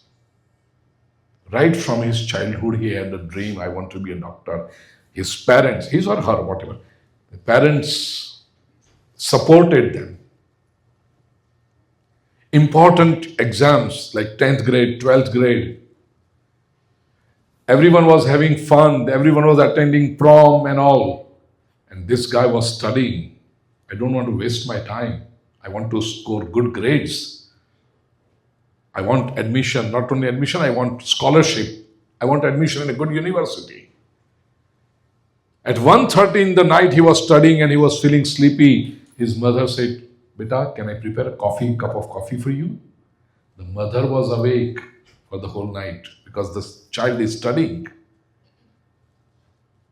Can you see? You have not seen this hard work. Medicine, graduation, then residency. They were working 72 hours without sleeping. Ask doctors the kind of efforts they have put in.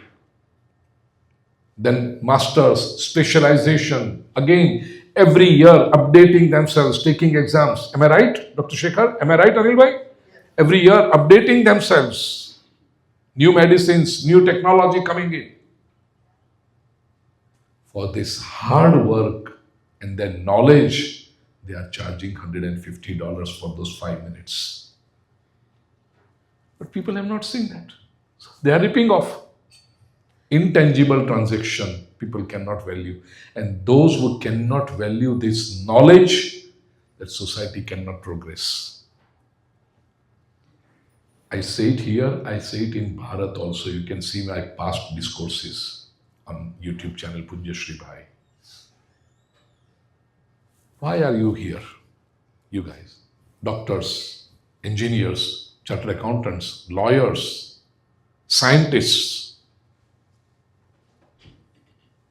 You studied in India and you came here. Why? For greener pasture. This country has attracted talent from all over the world. Our first generation, they came here to study, that's it. Initially, no one had a plan to settle here. But then, as soon as their study was over, from the campus itself, they were offered, come on, join this hospital. Because they were in need of doctors. They were in need of engineers. They attracted talent. What is the reason of this country being so powerful, so leader? Well, a couple years ago.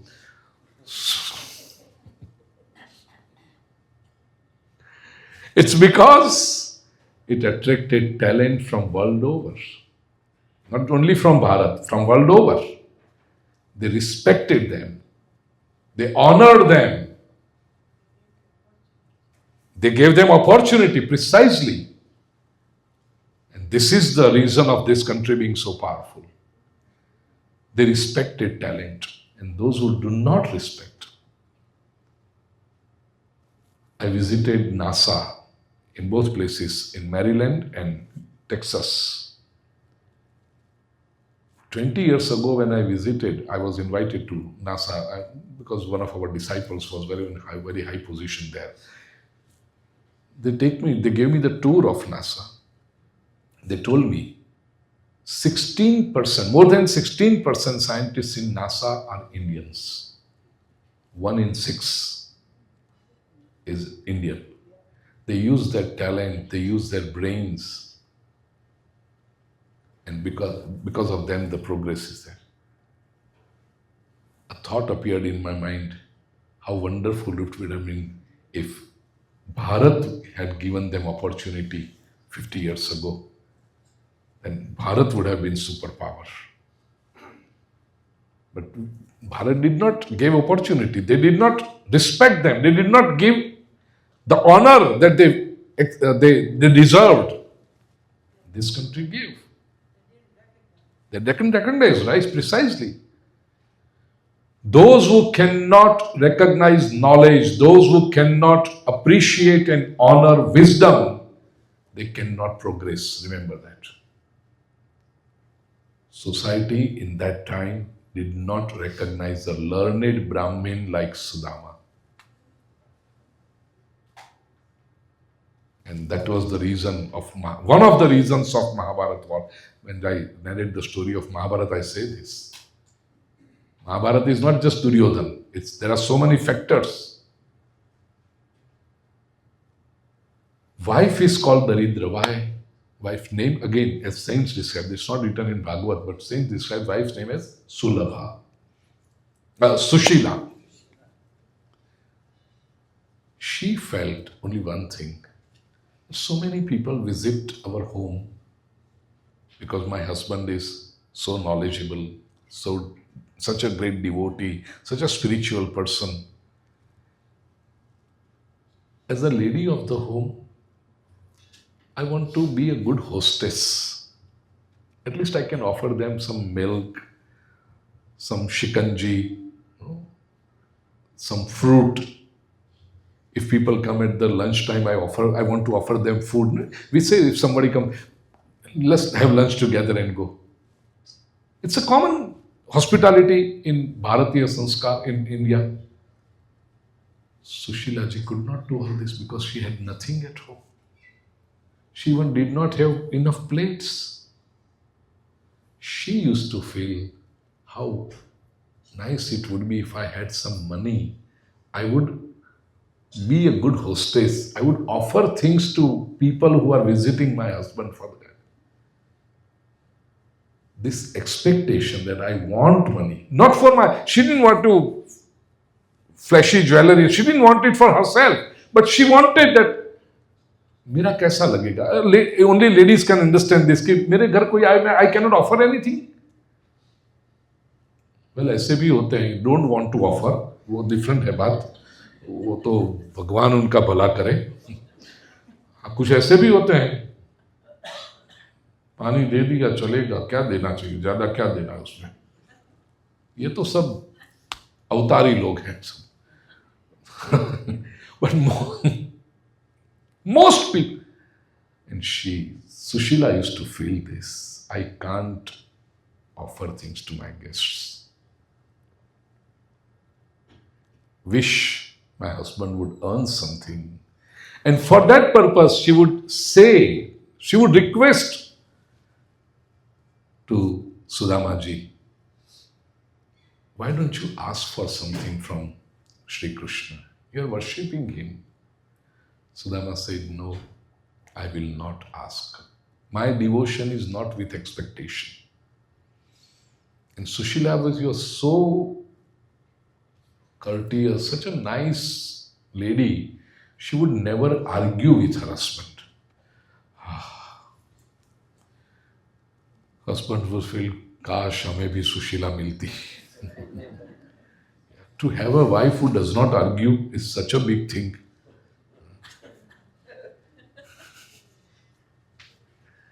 Sushila would never argue. She would suggest, never argue.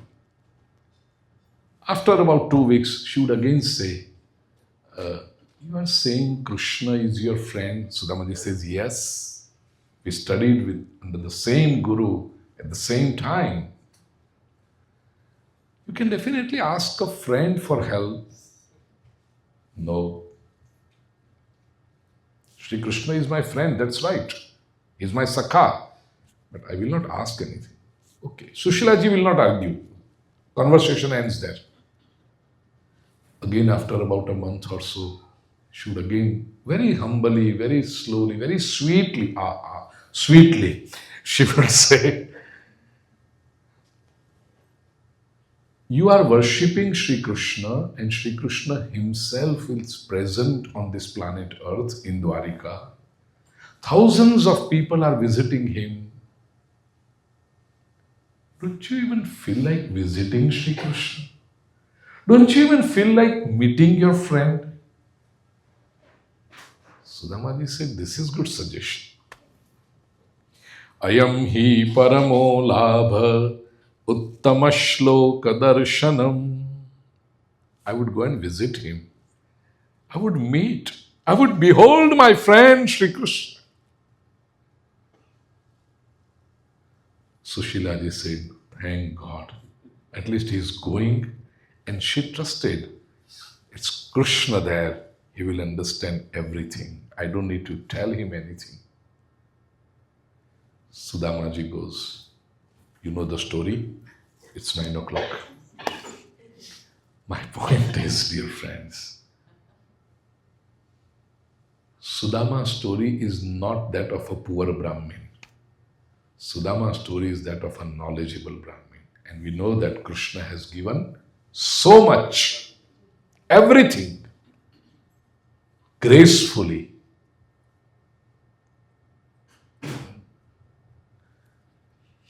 Generously he gave. And that is why in the Falashruti it is said, Etad Brahmanya Devasya Shrutva Brahmanyatam Naraha Labdha Bhavo Bhagavati Karma Bandhat Vimuchyate. Last verse, 41st verse of 81st chapter of 10th canto gives Falashruti, the result of Sudama's story.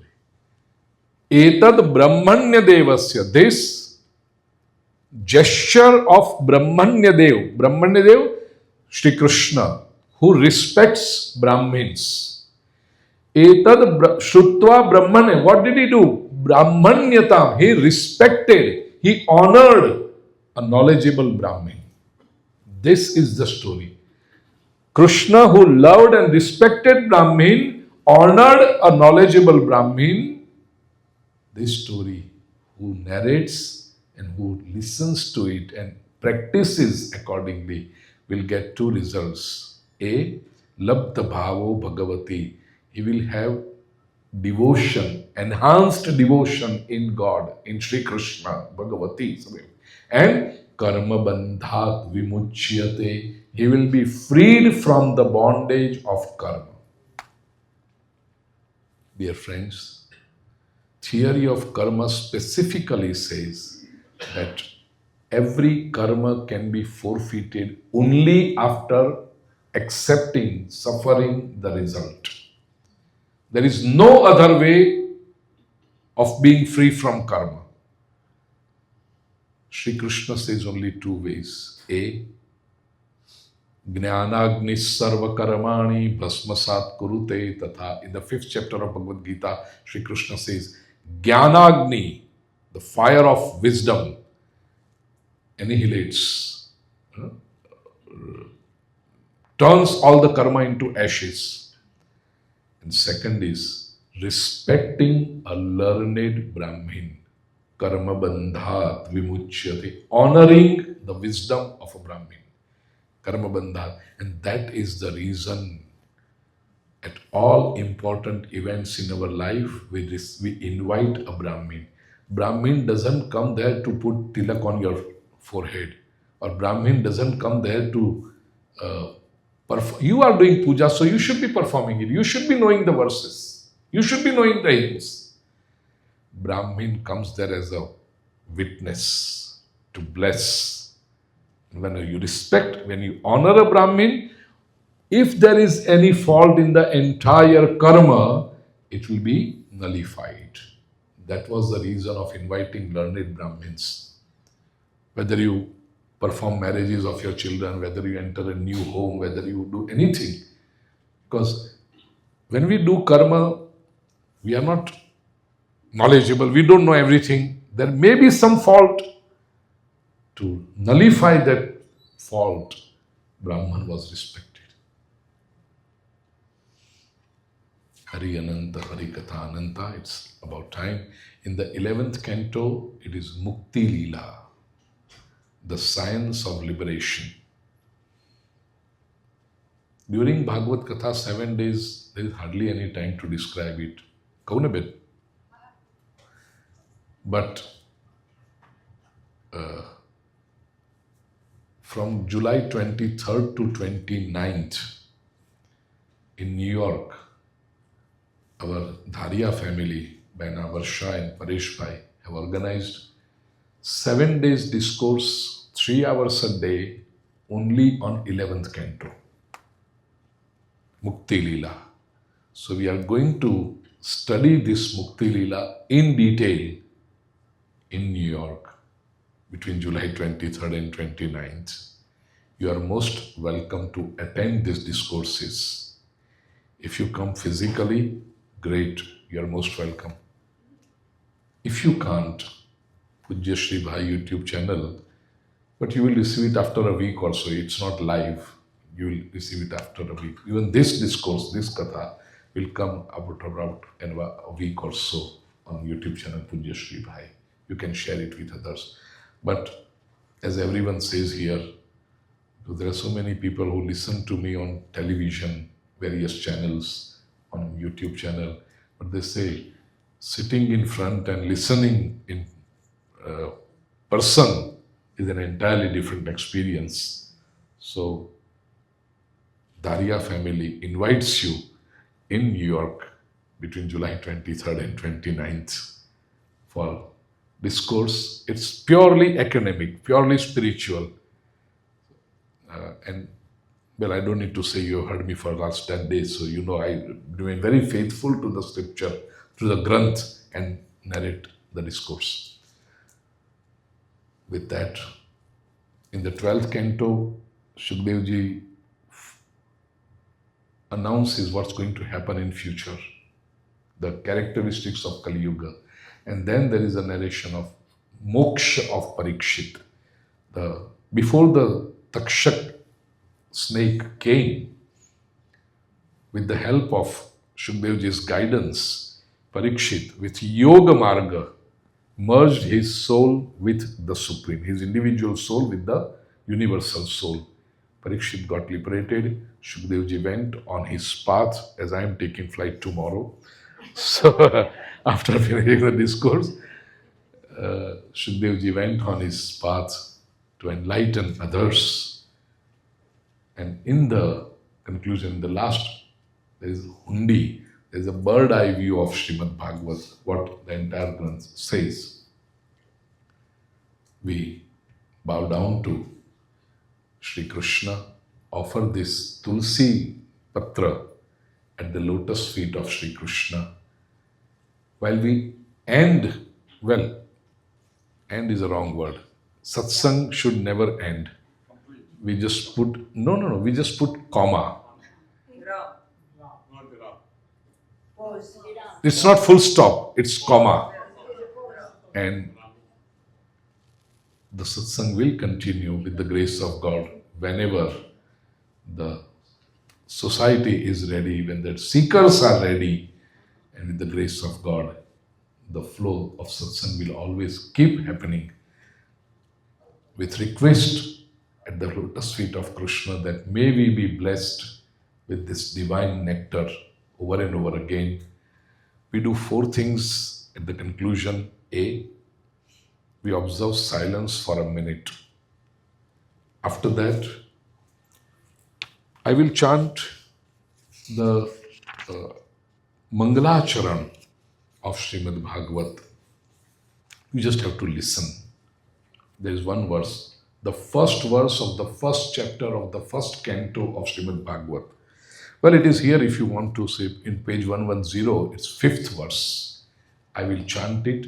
You can listen to it with closed eyes, that will be better. After that, last verse of Rigveda. I love this mantra. That you have in Gujarati page 121 and in English page 122. after that division of the page, it's samani va akutihi samana hridayani vaha. This mantra is very powerful. Rishis say our action should be same, our intention should be same, our emotion should be same, and we progress as a family, as a society, as a nation, as a world. What the great Rishis of Rigveda said, I will chant the stanza and you will repeat it from page 122 of this book. Samaniva akoti samana hridayaniva. And finally, we will chant Shri Haraye Namaha thrice with hands up like this. Shri Haraye. I will say once and you will say it with on a louder voice. Why? If there is any mistake committed in these 7 days of Anushthan, may Shri Krishna forgive us for that. And for that, we do this. Shri Hare Namaha, Shri Hare Namaha, Shri Hare Namaha thrice. So with this, dear devotees, I offer this Tulsi Dal at the lotus feet of Bhagavan Shri Krishna. I bow down to the Supreme residing in each one's heart. Om Shanti Shanti Shanti.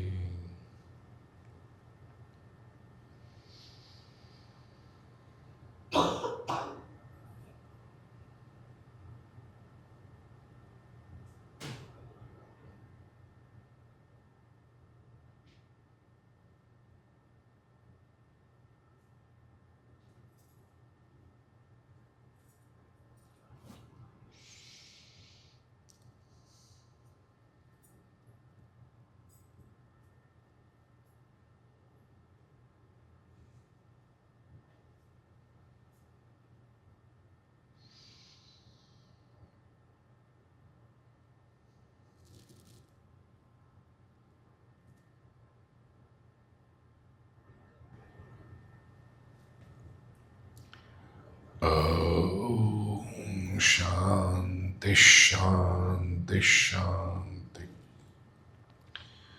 Janmatyasya yatonvayaditarataschartheshva vignyasvarat tene brahmarudaya adikavaye muhyanti yat surayah tejo varimrudam yatha vinimayo yatra trisargo mrusha dhamna svena sada nirasta kuhakam satyam parandimahi. Samaniva akutihi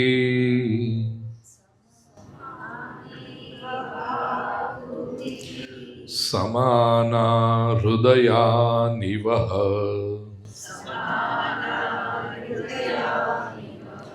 Samanamastu vo manaha yathava susahasati.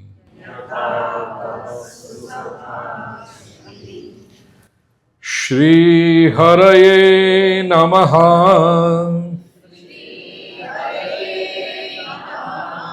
Shri Haraye Namaha. Shri Haraye Namaha.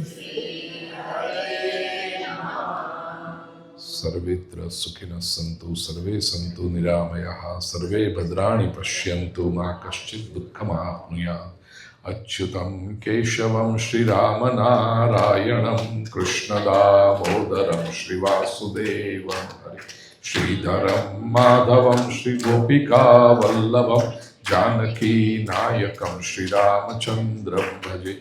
Boliye Shri Krishna Kanhaiya Lal Ki, Siyavar Ramachandra Bhagavan Ki, Pavan Sutta Shri Hanuman Ji Maharaj Ki, Sadguru Deva Ki, Jagdambe मात की नमः पार्वती पतये हर हर महादेव हर Sriman Narayana Narayan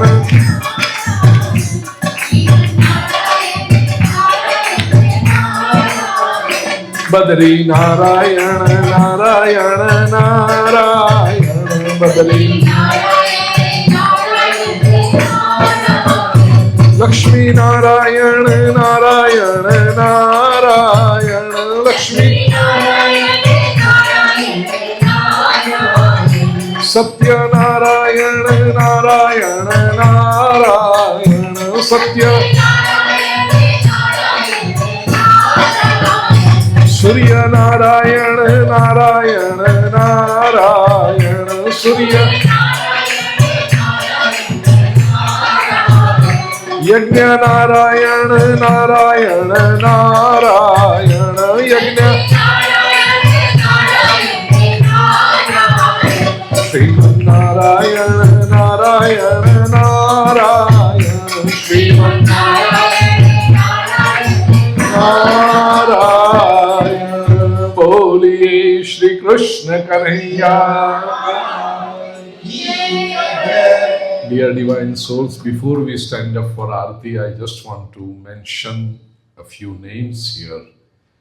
First of all, South Florida Hindu Temple, who organized 3 days event. I don't know whether temple organized or, but it was the place where I don't know the details, that's why I'm saying this, but where we had a wonderful discourses for 3 days on Sanatan Dharma.